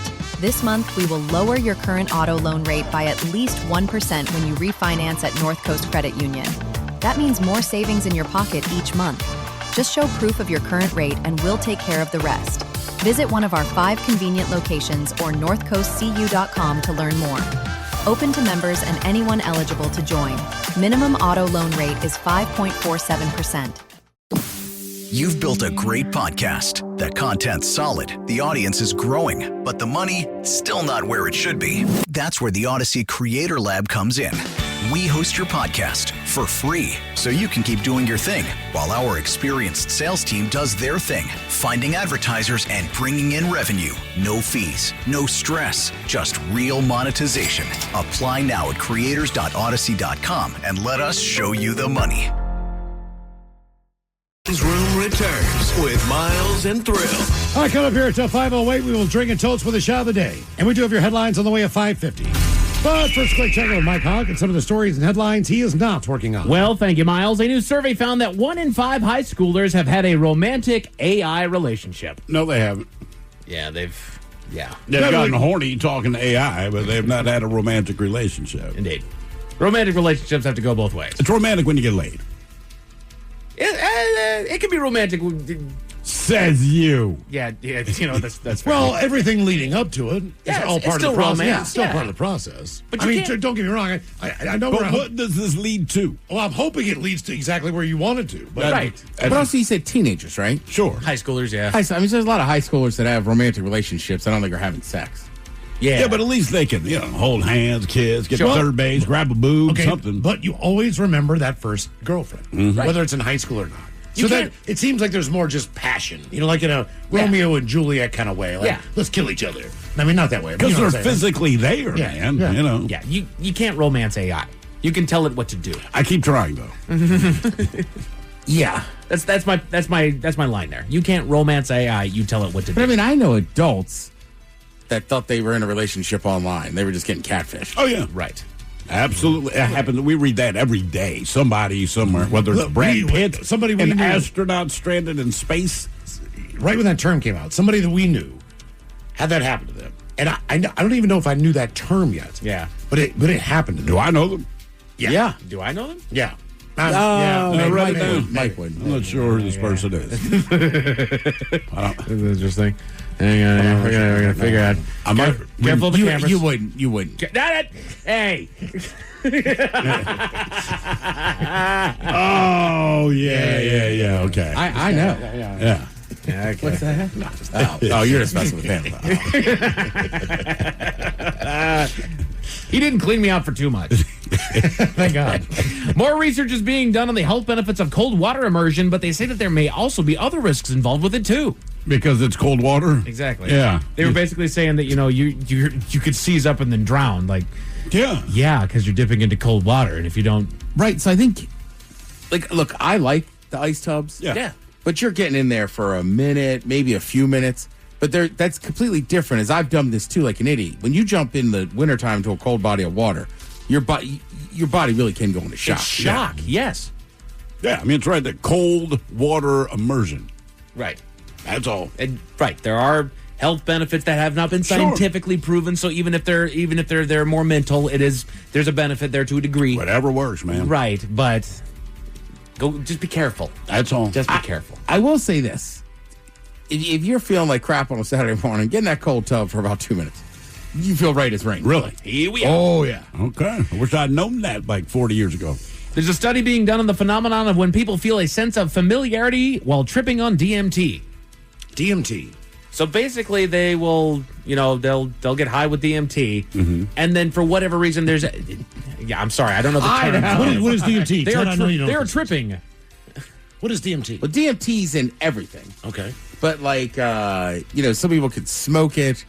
Like you look at Aaron Rodgers going to the jungle to drink ayahuasca. So is it acid? Is it mushrooms? Is that all part of that family? No. There's a term for it, but the DMT is already inside of most of us and everything. Like a long time ago, people would drink a bunch of cold medicine, kind of give you that high. But you could smoke it, and then there's like some of those ancient medicines in those jungles. Like they're combining these roots and stuff, and that activates the DMT. And then you said, as a result of doing the DMT, what are they? They kind of, I don't know if it's hallucination. I think it is, but then there's almost a sense of familiarity with that otherworldly spot. Okay. Like you're like, I've been here before, kind of a situation. Billy, you're sitting in your room. Right. Oh, yeah. Yeah. So I'm not in that realm, so I have no idea what they're talking about. Come on, Mike, live a little. Well, if people do some DMT. If people smoke it, it's like 10 to 15 minutes. If you're sitting there with like a practitioner, you're in there for hours. Oh, yeah. God. Completely different stuff. See, I love the idea, Mike. I'm like, Yeah, that terrifies me. I've heard that on not very fun. Yeah. Can we do DMT week on the Mentor? We've done Weed Week. Let's do DMT week. Who's high this break? Right. Damn. Well, the problem is, you'd have to be sitting on the ground. Oh, yeah? The chair's going to be too much. I may or may not once seen somebody just fall out. Oh, really? Yeah. Damn. Okay. Damn, dude. Like, what are those guys doing over there? And then you smell it. You're like, oh, they're smoking DMT. I'm okay, man. I need to be in control of my own brain. All right. Yeah. I can't do it. Put your thinking caps on, boys. Time for the Merriam-Webster word of the day. It is an F word. Yeah. And it's someone that is hard to please or something that requires a lot of care, precision, or, Finicky. Finicky. You nailed it. Oh, yeah? Well done. Damn. You're like a cat. I was going to say, a cat. A cat. There you go. Feline. Yeah. My girlfriend. Some have been described as finicky. I wouldn't say that to her. No, of course not. Because the only relatable is back to the cat. Mm-hmm. Yeah. Women are cats. Why don't you calm down, you finicky bitch? Yep. No. We are not going to dinner now. That was the plan. As soon as that phrase left my mouth, I knew we weren't going to dinner. Yeah, exactly. In fact, I didn't want to go to dinner. That's why I said it. Yeah. Joke's on you. You told me the restaurant you want to go to. Really, they have goat cheese and artichoke. Mm-hmm. Okay, you finicky bitch. Let's go ahead and... Oh, no? I'm not paying You for that. canceled the plans? It's just too expensive. I was getting the leftover ribs thing. The game's I've learned already my on. lesson. Yeah. And so I just have to go to the basement. Watch Thursday Night Football. Too bad I got a fridge down there. Hey, Mike, want to come over? I'm in the basement. That's right. I don't think she's coming down. She's really mad. Sweet. The basement door has a sign that says the doghouse. Yeah. That's when you get a really nice big TV for down there. Oh, God. That's right. Yeah. I mean, you hook it up. She comes down like, what is this? Like the palace. Oh, yeah. I know somebody who's got a huge TV in their basement. They spend all their time down there. I ran into a bartending buddy of Thurl and mine at a Safeway Saturday. And I'm like, what are you doing in here? And he's like, what are you getting? I'm like, I'm getting the rolls. I'm making subs for this game. And he's got steaks and flour. So I know exactly who it is. I go, what are you doing? He goes, I kind of pissed off my girlfriend last night, so I'm cooking steaks. I go, all right. That makes sense. A new rare intersex spider has been discovered in Thailand. Intersex spider. Yeah. Intersex Yeah. What is that? I think it's interspecies. I think Does that mean like I a think it autocorrected on me. tarantula had sex with a black widow or something? And Something they like created- that, yeah. And it Well, looks she wasn't terrifying. taken. That'd be a lovely combo. So they're making love into a new tarantula, new yeah. animal. Okay, Yeah. all right. It's a new tarantula. I keep thinking to myself, man, I wish there were more spiders on this earth. Yeah. Thank you for answering that call. What can we do that with? Thanks, guys. You can give it a try with like a chimp. That's what I'm saying. They were just, We don't need new they chimps. were just decided to do that. This would not be a chimp. No. Just try to You inseminate. could call it a human. Just try to inseminate. You It's know a what I mean? human being. A baboon or a gorilla with human DNA. Just try to just shoot. They've done. That's called bestiality, dude. No. Well, no. They've already tried to inseminate it. Have they really? And then they banned the practice. Like in the 30s and 40s, scientists were really trying to get this done, right? Okay. Because that was the time, post World War II, everyone's trying to do everything. Like make a monkey man. Then there was an international ban on it. So naturally, none of them listened because they're government funded. But the only one that basically got caught red-handed was Russia at the time. What? Because like American science, we're not doing it anymore, which I don't believe. The Russians said they're not doing it anymore, which nobody believed. The Russians just got caught. But I'm pretty sure everyone was still up on it. And actually, I read an article like 3 years ago. There was a guy who he was getting in trouble overseas. He was not in Russia. I cannot remember the country. It was a European country, but he was still actively trying to mix chimps and humans. No. What about the guy that tried to mix humans and dolphins? I mean, for real though. What? The guy that fell in love with the dolphin used to have sex with the dolphin. He just fell in love He with was the just having sex with a dolphin. because he's weird. Okay. Right, it's 'cause, every time you have sex, you're not trying to make a baby. He just liked dolphins. I never tried to make a baby ever. And apparently here they are. dolphins, it's the closest to humans if you're going to cross species. What? I thought that was How goats. was that closer to like a chimpanzee? I thought that was sheep's. Sheep. Well, it's not close to our DNA, but The sensation. See, because you could be The like sensation or the anatomy or maybe the you anatomy. have a blowhole, man. You can swim now. No, that's like a nose. yeah, but it's on your back. Yeah, no. So you just blow it. And who cares? Whoever's behind you, that's their problem. That's what I would do. How do you know that? Work at SeaWorld. Because I think that guy talked about it. Then there's been other things. And So the guy that was having sex with the dolphins, like, hey, it's the Amen. closest sensation to a human. You know, I would say, you know what's even closer? A human. Yeah. Just why would you work do on that? that. But that's not Yeah. easy for other human beings. No. either. That's hard. You know I will what? Just trying to also make it say just pure knowledge, and so it doesn't happen to anybody else. We're sitting around a bonfire, and somebody jokingly goes, if you had that sex with an animal, what would it be? Don't go dolphin, because I've read. Maybe you did this. You know what I hear, man? Don't answer so quickly. Right. Exactly. Just him and haw. Yeah, Dolphin. act like you're thinking. Yeah. Well, since we're talking about marine life, Oh, the walrus. I've never thought about it once. What a mustache! I love that mustache. you ever seen his hairy mouth? What'd that tongue do? Orca. It is Would worth. people even be mad at you if you were busted having sex with the walrus? Or would they just shake their head and laugh? Right, because you're people with dogs, horses. You're like, what are you doing? If someone's with a walrus, I'd be like, wait a minute, what, man? Some people call that high school. Oh, man. I want Orca. Get the impod going. Yeah. Slump buster? Oh, damn. How'd you get out of the slump? Had sex with a walrus. You know the one I'm down back in the street? game, fellas. I one bar we never go to. She looks like a walrus. My son looks like Mike Holmgren. Big dude, burly. Hell of a football player. Unbelievable. Great mind on this. Since we're talking about marine life, it is World. Are we? Yes. Is that what we're talking It's about? World Octopus Day. Would you with an octopus? No. The Men's Room Top 10. All right. I recently acquired some octopus knowledge. Some octopus knowledge. Yeah. All right. Of course you have. I mean, just why wouldn't you? Why not? Octopus wrestling was a real sport. Do you Really? have that? No, I don't have that. It was big out here because of all the giant octopus in the Puget Sound. So you just grab two, put them in a Ready, tank? fight. and- No. Dudes would put on scuba gear. Against those big ass And you'd have to octopus. go down there, rip one of its out of its cage or little wherever it's hiding, and kind of wrestle it up to the surface. But they realized over time, this is right after people were fighting bears a lot. Yeah. And they realized that it was boring because you couldn't see the guy getting the octopus till he was at the top. Sure. So that's why they That's why stopped they doing stopped it. it. Yeah. Not because they're screwing with doggone octopi. That had nothing to do with it. So I've got here 10 octopus facts, and I thought instead of just reading you guys some fun octopus facts, I'm actually going to test your knowledge of octopi. Of octopi? That's right. We're going to see you what come you guys to the can right do. place as Ted. That's right. Ted knows it all. Play along at home. So here we go. Question number 1. What type of animal is an octopus? Miles, I know that you think that it's an alien, but it actually does classify into a single Is it type a of animal. cephalopod?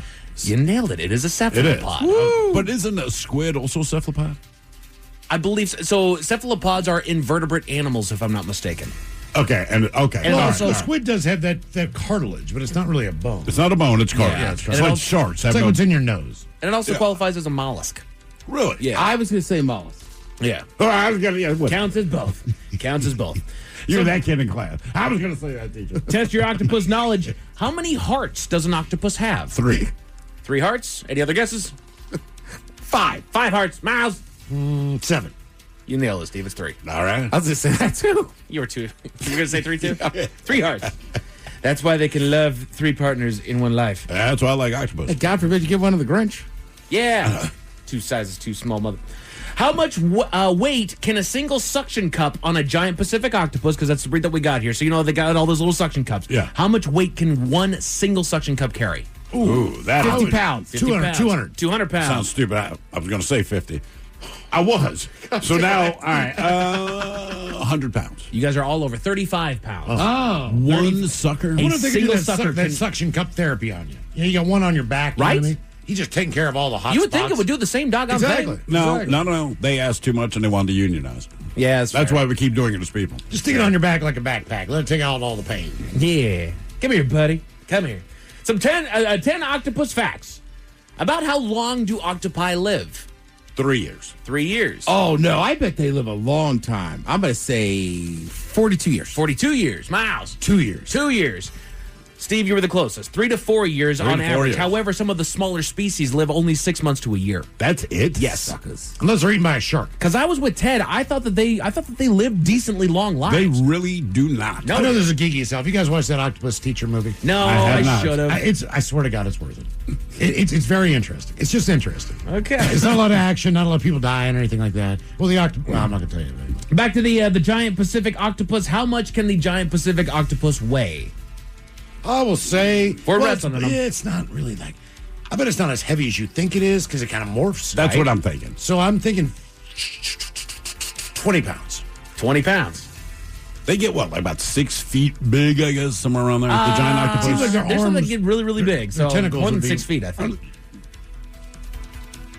50 pounds. 50 pounds. Ted Smith. I'm going to go up a little bit and say 65. You're the closest without going over. They can weigh over 600 pounds. Whoa! Jesus. What? Okay. Yeah. What? Wow. I wonder if they're just filled with water, because I thought the same thing, Miles. You know, they got the People big like- balloon on top. Yeah, but that doesn't. The arm, the tentacles would have the weight. Yeah. Yep. I would think so because the body looks like it just morph into whatever the hell. it Well, if a wants. single sucker can hold 35 pounds, and however many suckers they have per arm, right? You got to think, all right, it's got to be dense and strong. Exactly. Yeah, nothing wrong. That's how I like my ladies. Yeah, good suckers. Dense and strong. With some good suckers. Yeah. Sturdy. Multiple suckers if necessary. Put that on your profile. About how many eggs does a female lay? Again, 10 octopus facts. How many eggs does a female lay? 10. 500. 500. Miles. 1,000. You were the closest without going over.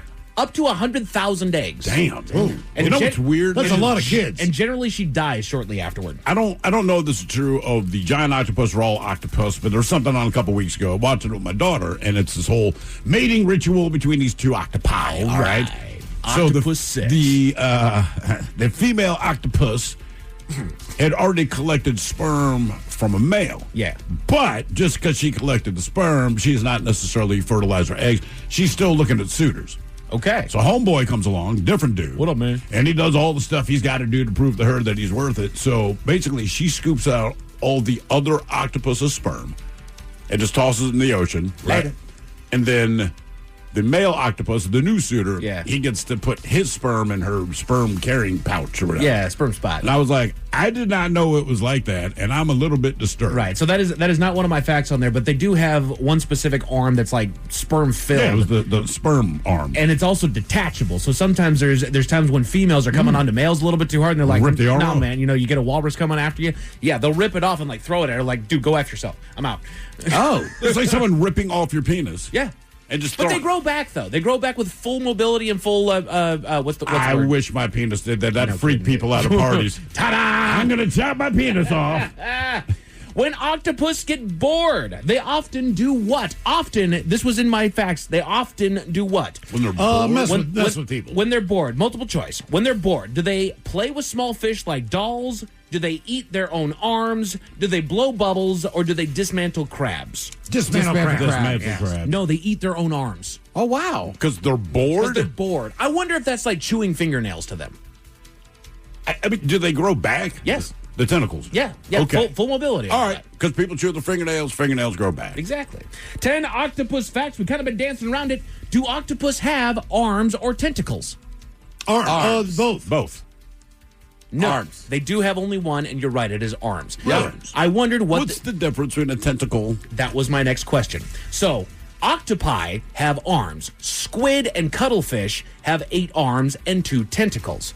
Arms have the suction cups that go throughout the entire length. All right. If you look at squid and cuttlefish, when they attack something, they shoot out their tentacles, which I would call those arms over tentacles, but they have these big long arm extensions. They kind of have that paddle. That's where the suction cups are. But just at the paddle. Correct. Just at So the that's end.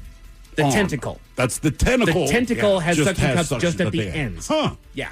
Why do we have suction That's how you make them laugh. Tentacle. Ten tickles. Tentacles. That's how many laughs. That's how many tickles it takes to make them laugh. Then aren't our arms Tentacles. closer to tentacles than arms? Yeah. All we need is suction cups, and we would have. That's all we need. Tentacles, dude. What is the only octopus whose venom is dangerous to humans? The blue ring octopus. Yes, You correct. nailed it. And that's in the South Pacific. Australia. Yeah, that is And it's literally tiny. Yeah, it's very, Teeny very tiny. small. And people think it's beautiful, and you get all these pictures where tourists will pick it. It's like in the palm of their hand. It won't necessarily Isn't it one of the attack most you. deadly things? Yes. I believe that it is. Just like period. I think it's like the box jellyfish and then the blue ringed octopus.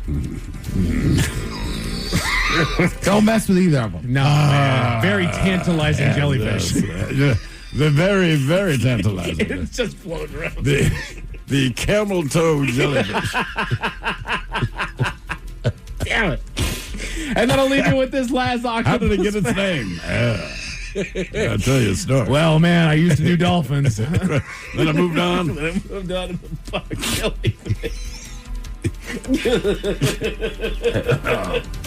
And then I'll leave you with this last and final octopus questionable fact. The oldest known fossil of an octopus ancestor belongs to an animal that lived roughly how long ago? How long? 100. I would say 180 million. 180 million years.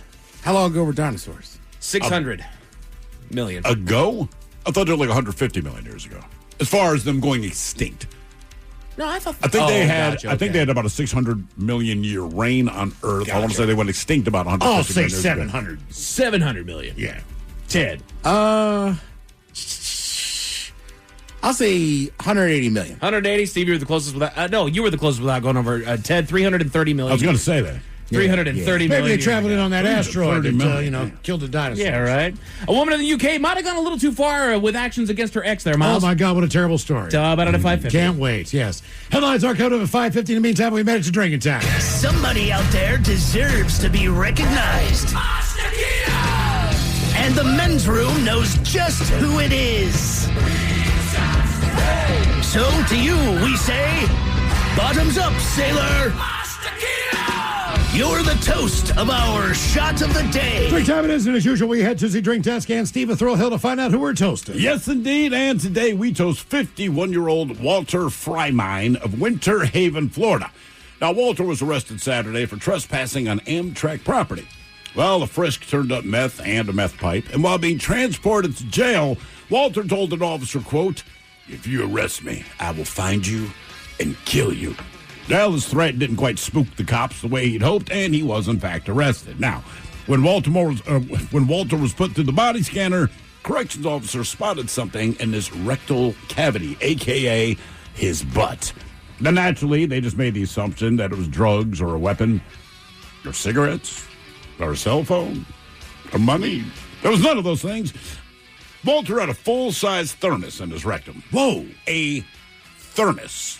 Full size. But the reason we are toasting him is because of what he had in that thermos. That Coffee. He had in his rectum. Nothing. They're just like, you have an empty thermos in your butt.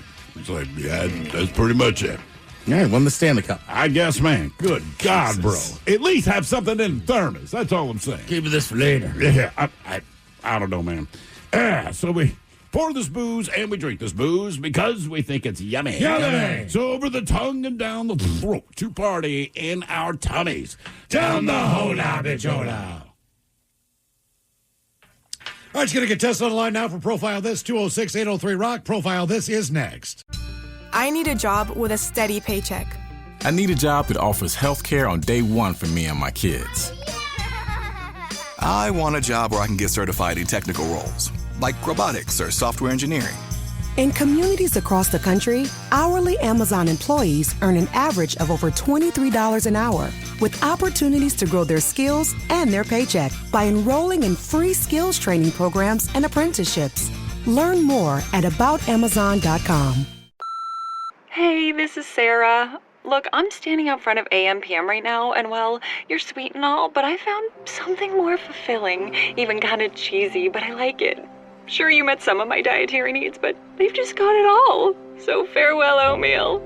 So long, you strange, soggy... Break up with bland breakfast and taste AM/PM's Bacon, Egg, and Cheese Biscuit, made with cage-free egg, smoked bacon, and melty cheese on a buttery biscuit. AM/PM, too much good stuff.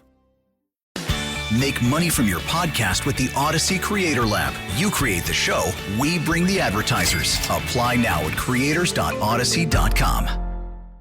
September 5th, 2025, Wyden and Kennedy for McDonald's. Ad ID MCWK047325A.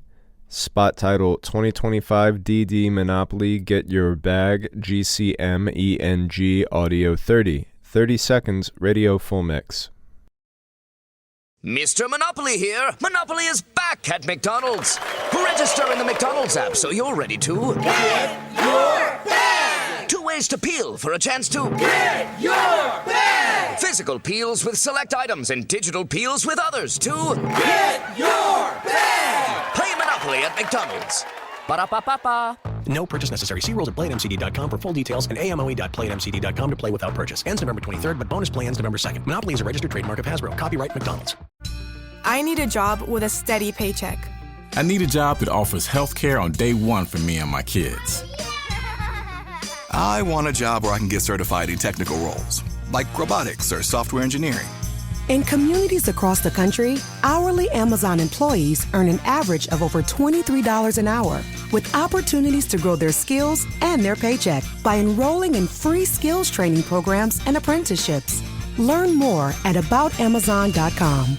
Now is a time to reconnect at home with those that matter most. Create your own private retreat of warmth, comfort, and relaxation with a Lopi fireplace insert or stove. Handcrafted and built in Mukilteo, Washington, Lopi has amazing custom fire designs the whole family will love. Request a quote and visit your local Lopi dealer at Innovations for Quality Living on James Street in Bellingham. Russell is traveling for vacation. He may not be at his destination yet, but his vacation started the second he stepped onto the Bel Air Airporter shuttle. Russell doesn't want to worry about traffic or parking. He wants to relax and let Bel Air get him to and from SeaTac safely and on time. Whatever your reason for traveling, choose Bel Air Airporter Shuttle. Book your trip today at airporter.com. That's airporter.com. The Men's Room presents Profile This. And Stephen Throwhook to please everyone on Profile This is played. A short can, Miles. It's a simple game where we share with you a real-life news story, something that happened right here on planet Earth. Earth, Earth, Earth. And as you listen to the story, based on the stereotypes you believe to be true of people and the decisions that people make, we'll ask you what it is you think makes the story a story. Hello, Rob. Welcome to the Men's Room. Hola, bichola. Hola. All right, Rob, you understand how this here game is played?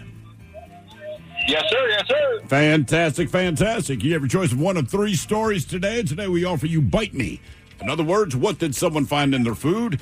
Interior decorating, where you guess the foreign object that ended up on the inside of someone. And finally today, seriously, where you guess the petty conflict that led to violence.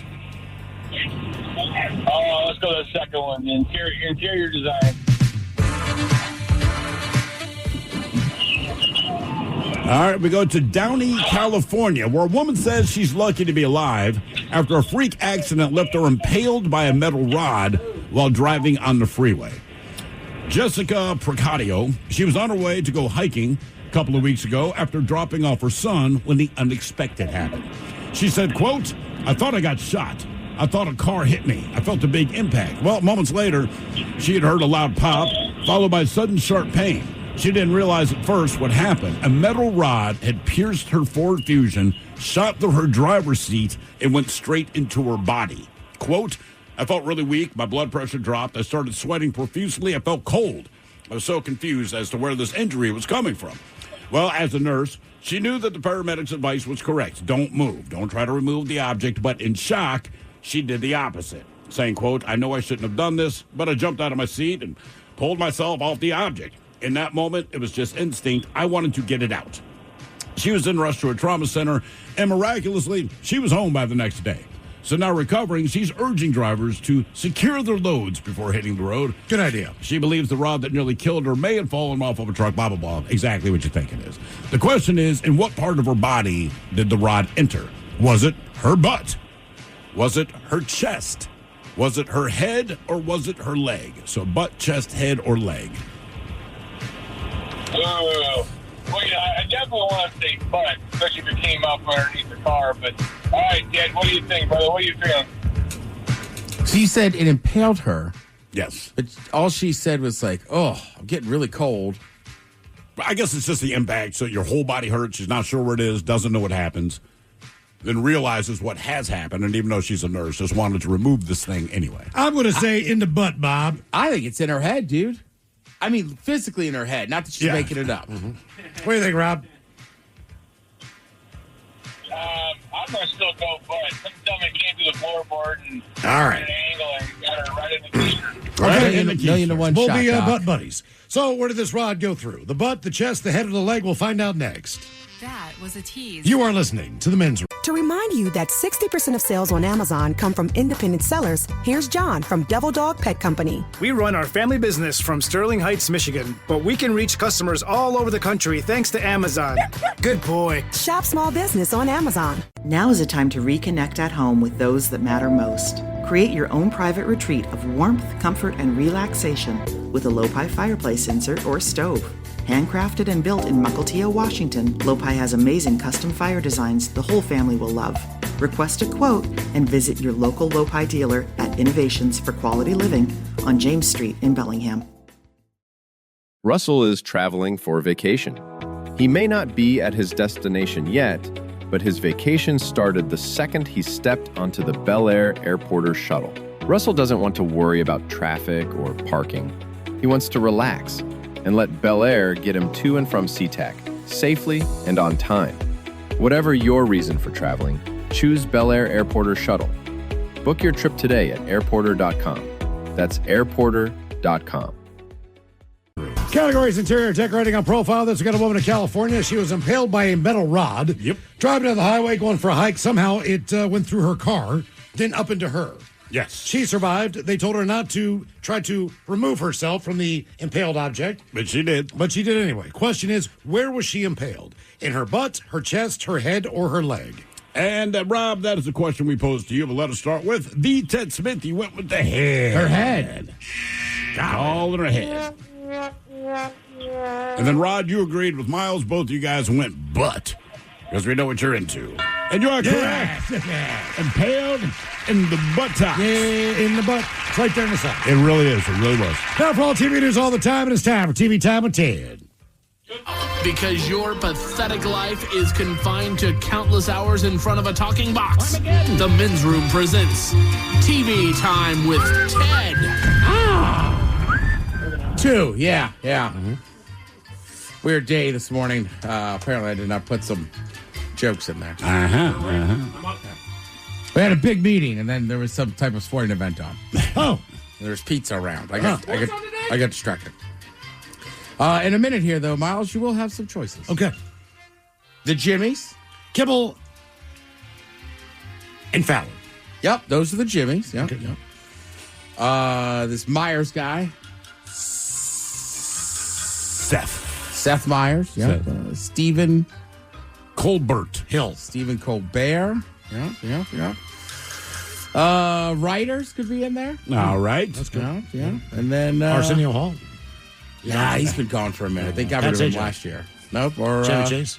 Or Ted Smith. Magic Johnson. Or is it late night? It is right that the Title guys have talented teams of writers help them come up with their monologues each and every night. It is up to you to determine, is this an actual late night joke and from whom, or could it be a The Ted Smith original? Taylor Swift has once again broken records for her latest album, Life of a Showgirl. I really just wish she did something original for a change, said Barry Manilow. The Ted Smith. Is that you? Yeah, that's me. All right. A Lola, a Cabana joke? That's a Coke Cabana joke. Pretty good. Well, she was a showgirl. I know. Taylor, you never been a showgirl. She did a cha-cha. Costco is now offering Ozempic and Wegovy for half price. 3-month supply of those drugs is now only $500. You don't even need a prescription. All you have to do is order 3 hot dogs at the food court, and they automatically give it to you. Selling Ozempic at Costco is kind of like having an AA meeting at Cabo Wabo. Jesus. Colbert. Yeah. Kimmel! Costco is now offering Ozempic and Wegovy for half price. It's 1-month supply of those drugs is now only $500. You don't even need a prescription. All you have to do is order 3 hot dogs at the food court. They'll automatically give it to you. Is that a shot? I don't know. They legally can sell you a shot that you can administer? I guess. I don't know. How do you take weed? If it was a pill, I'd be all over it. Be like, hell yeah, I need to lose 30 pounds. Yeah. I don't know. They sell no idea.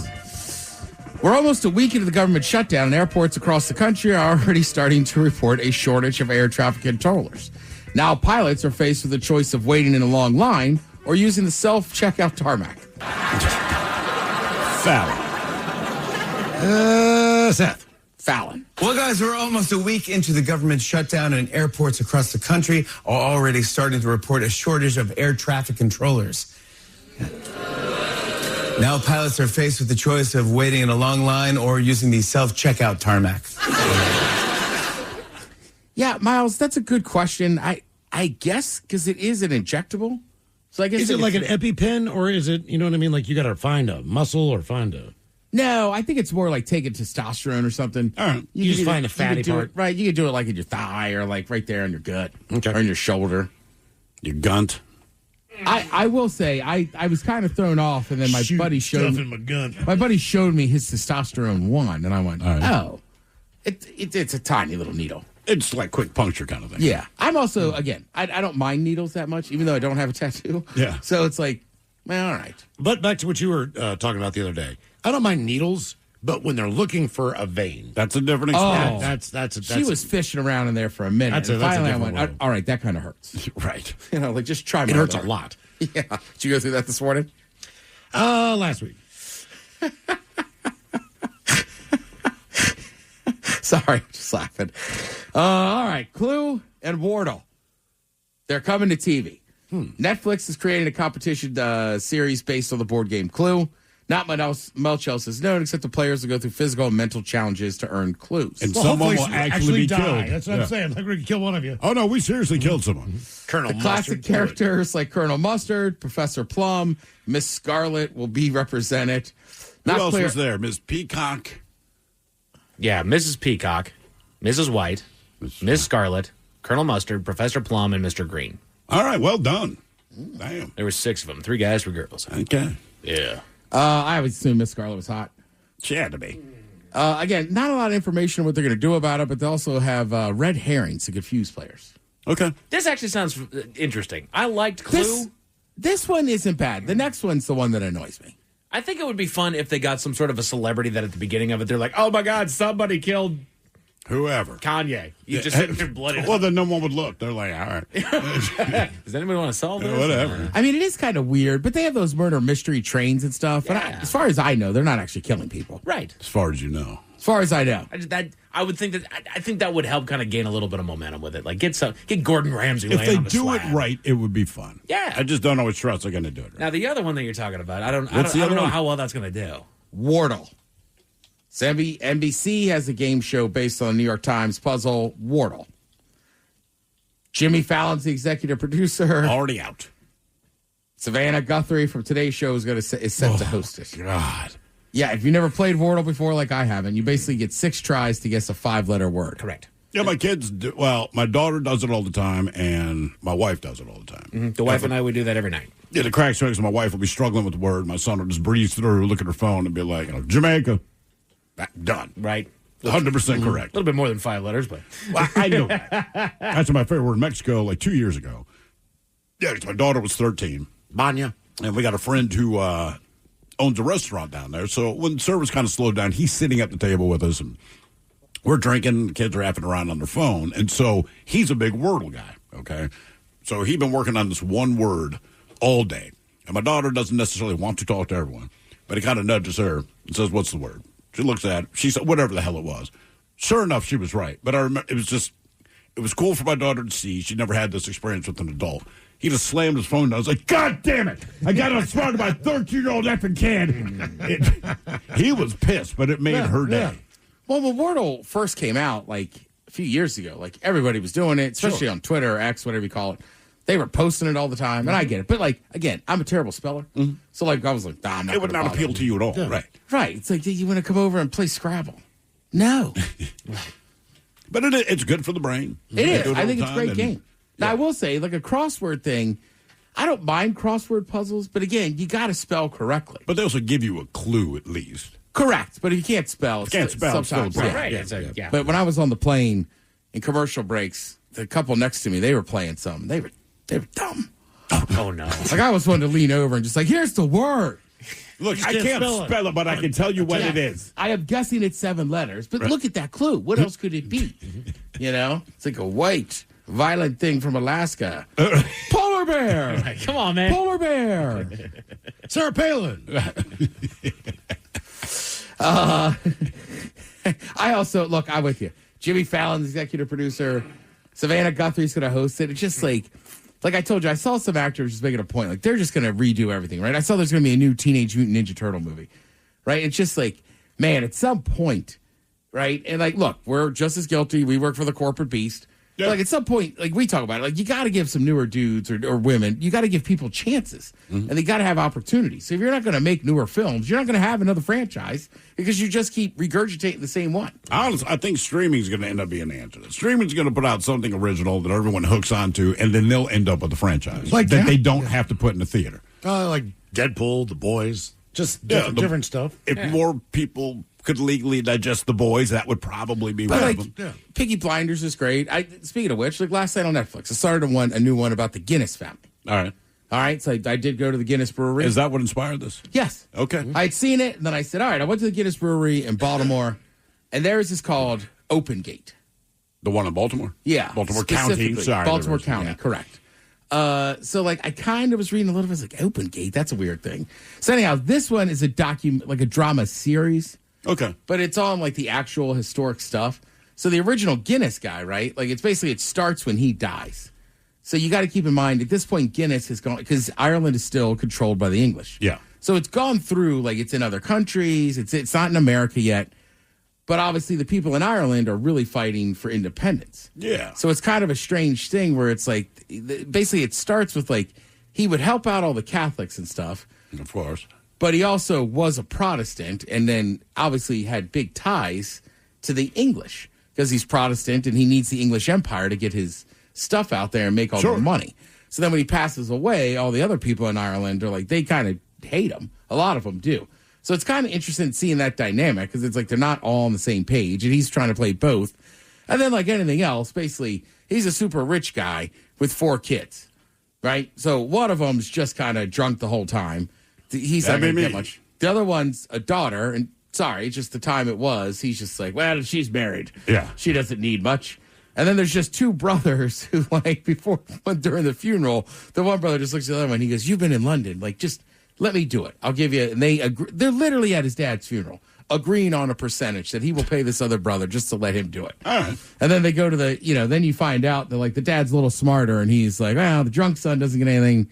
The woman doesn't, but you two got to figure it out. Basically, he ties a way in so that all 4 kids have to kind of stay involved, and they can't just take the money and run. Okay, good. So I'm kind of looking in to see what happens in the next couple episodes, too, because then you had all these people trying to destroy the factory, and they're like, we hate them, we're not going to drink it. So it's a good, interesting view. Then, obviously having Irish heritage in my family, it's super interesting stuff. Yeah. And look, I have a buddy from Dublin, and I mean, to this day, and we don't, like, Rowan and I are good buds. We don't hang out a ton, but we'll always hang out and watch Six Nations and watch England versus Ireland.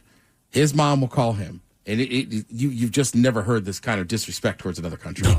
She hates the English. Right. You know what I mean? And you couldn't play rugby in years in Irish soil, because there's these famous stories of, like, the English showing up in the 20s and stuff and just basically firing weapons into the crowd. Oh, Jesus. Oh, it's brutal. When he was explaining it to me, that after a couple of years ago, I was just like, I'm with you. What the hell with the English? Like, I'll watch their soccer league, but I'm not doing much else. Obviously, spoiler alert, tough day today. Good win last night for the Mariners. Good news is, best of 5 series. It's tied up 2-2. Yep. Play again on Friday. You're going to have to face their ace, but hey, it's baseball. Yep. Cal hit one out last night, so who knows? Look, I do think this Mariners team is different. That was tough to watch today, but you're coming home. You're going to leave it all out. Every arm should be available. Hopefully the manager will make the right calls, but fun time. And, hey, look, I'll be honest with you, we're not going to do it, but for everybody else, that game's at like 1:08 on Friday. Just call in sick. What do you mean we're not going to do it? You don't know that yet. No. You're right. I feel it. Can you hear my throat? I feel it coming on right now. Take me to the morgue. Thank you, Ted. We appreciate it. You're listening to The Men's Room. The Men's Room returns with Miles and Thrill. Now, let's see what's happening in the real world. All right, here we go. Monkeys on the Loose in South Carolina was lured in by a hot cup of Joe. Meanwhile, to Chicago, where a man's dog comes home after leaving 10 years ago. Born in England, birds are ex-boyfriend's home. A bar in Stuart, Florida is where the alligators roam. And the deputy son of a Colorado sheriff is busted. Driving hammered. It's time for your headlines. Now, it's time to hit the headlines. Here's my car. All right, our top story. We go to the UK for another revenge story from a heartbroken ex. A man was going about his day when he got a call from his ex informing him that she'd set his home on fire. Jesus. Initially not believing her. That means that she has said this before. Yeah, I guess. Initially not believing her, he started getting welfare calls and texts from friends and family that brought him to the realization that she had, in fact, gone ahead and done it. Jeez. He came back home to find everything completely destroyed, leaving him with literally nothing but the clothes on his back. Everything in the house was destroyed. I assume she was arrested. What's more, both of his 90-year-old neighbors who lived in the adjoining houses also had their homes destroyed and belongings, including sentimental, irreplaceable items from departed partners. Come on. Because you're mad. One of which woke up to the chaos. Woke up with their doggone house on fire. Mm-hmm. That is ridiculous. That's unreal. Because you're mad. And yes, the ex was arrested and sentenced to just shy of 5 years. That's it? Yes. That's it. She completely disrupted and destroyed. Sorry, she destroyed 3 lives. And she gets just shy of 5 years. And it's like, look, I'm not going to discount anybody for having terroristic, even homicidal thoughts. I feel like we all have had thoughts of of doing terrible things to people. However, it burns out within about 5 seconds. Well, you just don't pursue it. Right. That's correct. Right. Even if you're mad for a week, like, I'm not going to do this, but let me tell someone what it is I would like to do in a perfect world. Correct. Without justice. Right. And it's like, you still cooked up this idea, or somebody even told you, set his house on fire. You stewed on it for long enough to plan it, grab a can of whatever, to accelerate the lighting, drove to his house. And at no point Did you think maybe I'm overreacting? Right. Maybe I don't need to do this. Nope. That's the crazy part too, right? You Oh took all my the time God. to drive over there and this and that. I've had a few crazy things, not involving me, but other. And saying, I'm like, hey, you were in that car for 2 hours. At no point did it dawn on you that maybe you shouldn't do this. Right. Nope. Maybe we're going overboard. Right. In other news, to South Carolina, where animals are on the loose, a local official heard rumors circling the town that there was a spider monkey running amok. That's fun. Spider monkey. Spider monkey. The rumors turned out to be true, and the monkey was soon found hanging off the back of a car, holding onto her leash, visibly scared. Always a good condition to find a monkey. Oh. Officials thought of the best method of capturing her and eventually led to one of them leaving a simple steaming cup of coffee on the ground near the monkey. Eventually, she showed a little interest and investigated, giving someone the opportunity to step on the leash and bring her into custody. A cup of coffee. A cup of coffee. Maybe don't own a spider monkey. Right. Maybe leave them where they are. That's the thing. In South Carolina, as long as you got the license, you're good. Oh, they don't good. get a... Yeah, I mean... Actually, I don't know that you need a license. It just, kind of holds the same rules as any pet. Keep it on a leash when it's outside. Sure, which they did. Right. I think you can just have a spider monkey in South Carolina. I prefer a spider monkey over a monkey spider. Ugh. That's just me. That doesn't shock me. You could have a monkey in South Carolina. What do you do with a monkey? Is a monkey in a cage? Is it room free at your house? Does it sit down on the couch and watch TV with you? Right. When you're eating, does it sit up? What are the rules on an uncaged spider monkey? Is it one of those that runs around with a little diaper on? You go, Henry, get in your cage. Depends on the monkey. You're like, what do you do? Right. Does he have a monkey bed? Can you house train the monkey? That's what I'm saying. Like, where does the monkey poop? All these things. Right. Does he have his own bowl? Where do you put the food? How many times do you feed him? Does he sit at the dining room table with you? Exactly. I told you about the chick I knew that had a spider monkey, and that thing was on the dining room table, not the chair, but on the table. Yeah. You couldn't laugh around it because it would lose its mind. And then the chick who owned it, who warned us not to laugh, chuckled. And it was about a 1 Mississippi count. And this thing's just staring at her. And I mean, lightning fast, this little itty bitty hand just bitch slapped her and lost its mind. Right. I left at that point. And they're still me and a crazy couple other strong. people. Yeah. We go to Florida, where they still act surprised about things like this. Patrons of a local tiki bar were shocked at an unwanted guest walking into a bar. What was it, Ted? In Florida. Oh, it was the alligator. It was a gator. Yep. All those open air bars are like that. Yeah. You basically just walk through an open gate. Yes. I mean, they pull the doors down at the end of the night and lock those to keep the TVs from getting stolen. There's no door. But for the like garbage, like garage doors. Right, You know but what I I'm mean? saying, like, Yeah. in the Yeah, day-to-day, there's exactly. no door. It No. just holds open. It's a doorway. You have like picnic tables out there, and there's typically like a swamp next to you. Right. Authorities were called, and he was safely relocated to a quote-unquote more suitable watering hole. No injuries were reported. Look, and make the gator the part of one of the personalities. Isn't there a bar up in like Alaska that has a moose that just shows Yeah. up from time to time? No, we were warned about it. Yeah. Right. Yeah. But they have pictures up of the thing. I mean, not really warned. It was just Yeah. like, look, unlike a gator where, like, if the gator sees you and you get in proximity, it will probably attack you. We The were out- moose, they're like, look, if it starts, and this was an honest statement. She goes, hey, if the moose starts drinking your beer, just let it. I'm Yeah. like, look, I don't know what kind of brother you think I am, but if a big ass moose starts drinking my beer, I'm going to let it drink my beer. And it was a big outdoor day. Bernie's bungalow. Mm-hmm. All right. Yeah. Nice. But just in case those stories have a bad taste in your mouth. Thankfully, there's good news. To Chicago, where a couple have been reunited. 10 years ago, a local man went into a panic when his poodle mix went missing from his yard. He went through all the traditional methods of trying to find him and bring him back home, but to no avail, believing the dog may have been stolen. He was right. Now, 10 years later, the dog was spotted on a busy street corner about 20 miles from where he went missing. And he was picked up by animal control. No, he's working a squeegee. He was found with a collar and tags, which animal control officials checked into and were told that they no longer wanted the dog. So that's probably why the dog ended up on the street corner. That's when they scanned the microchip that they found, and they found the original owner. Now the two have been reunited. He says that they picked things up right where they left off. After 10 years. You think the dog really remembered him? He said By he did. smell, I guess. What kind of dog was it? Poodle mix. All right. Right? That's kind of a houndish dog. I mean, maybe recognize the scent, but just kind of like, Gotta have a conversation like, all right, was it better there than here? No kidding. I mean, man. really, tell me the truth. Right. And also, Did you have more fun? Can we investigate that other couple that they found? One, they were dumb enough to leave the doggone tags on there when they just obviously just kicked the dog outside. Right. Oh, we don't want him anymore. Like, tough cookie. Well, they could Is that have not they a crime? could have bottled off the person who stole it. Right. They don't know. Yeah. But you think once you need to take the animal to a vet. Right. You don't get to just say, I don't want it anymore. Don't they scan dogs, for chips right. anyway? Yeah. No. That's what they did. That's how it happened. In theory. Men's Room Sports, as Ted mentioned, Game 4 of the ALDS between Seattle and Detroit came and went in today. And after a strong start, the Mariners did their thing and ended up losing it 9-3. The fifth and final game of the series takes place on Friday afternoon. Should be at 1. Although there's something like if New York wins today, I don't know. But it's going to be on Friday. You're right. It could be a later game. We'll have more details on that later on. Probably have that for you tomorrow. As far as what you're going to watch tonight, you got more playoff baseball on FS1, TBS, and True TV. Preseason basketball on NBA Network, and hockey over on TNT.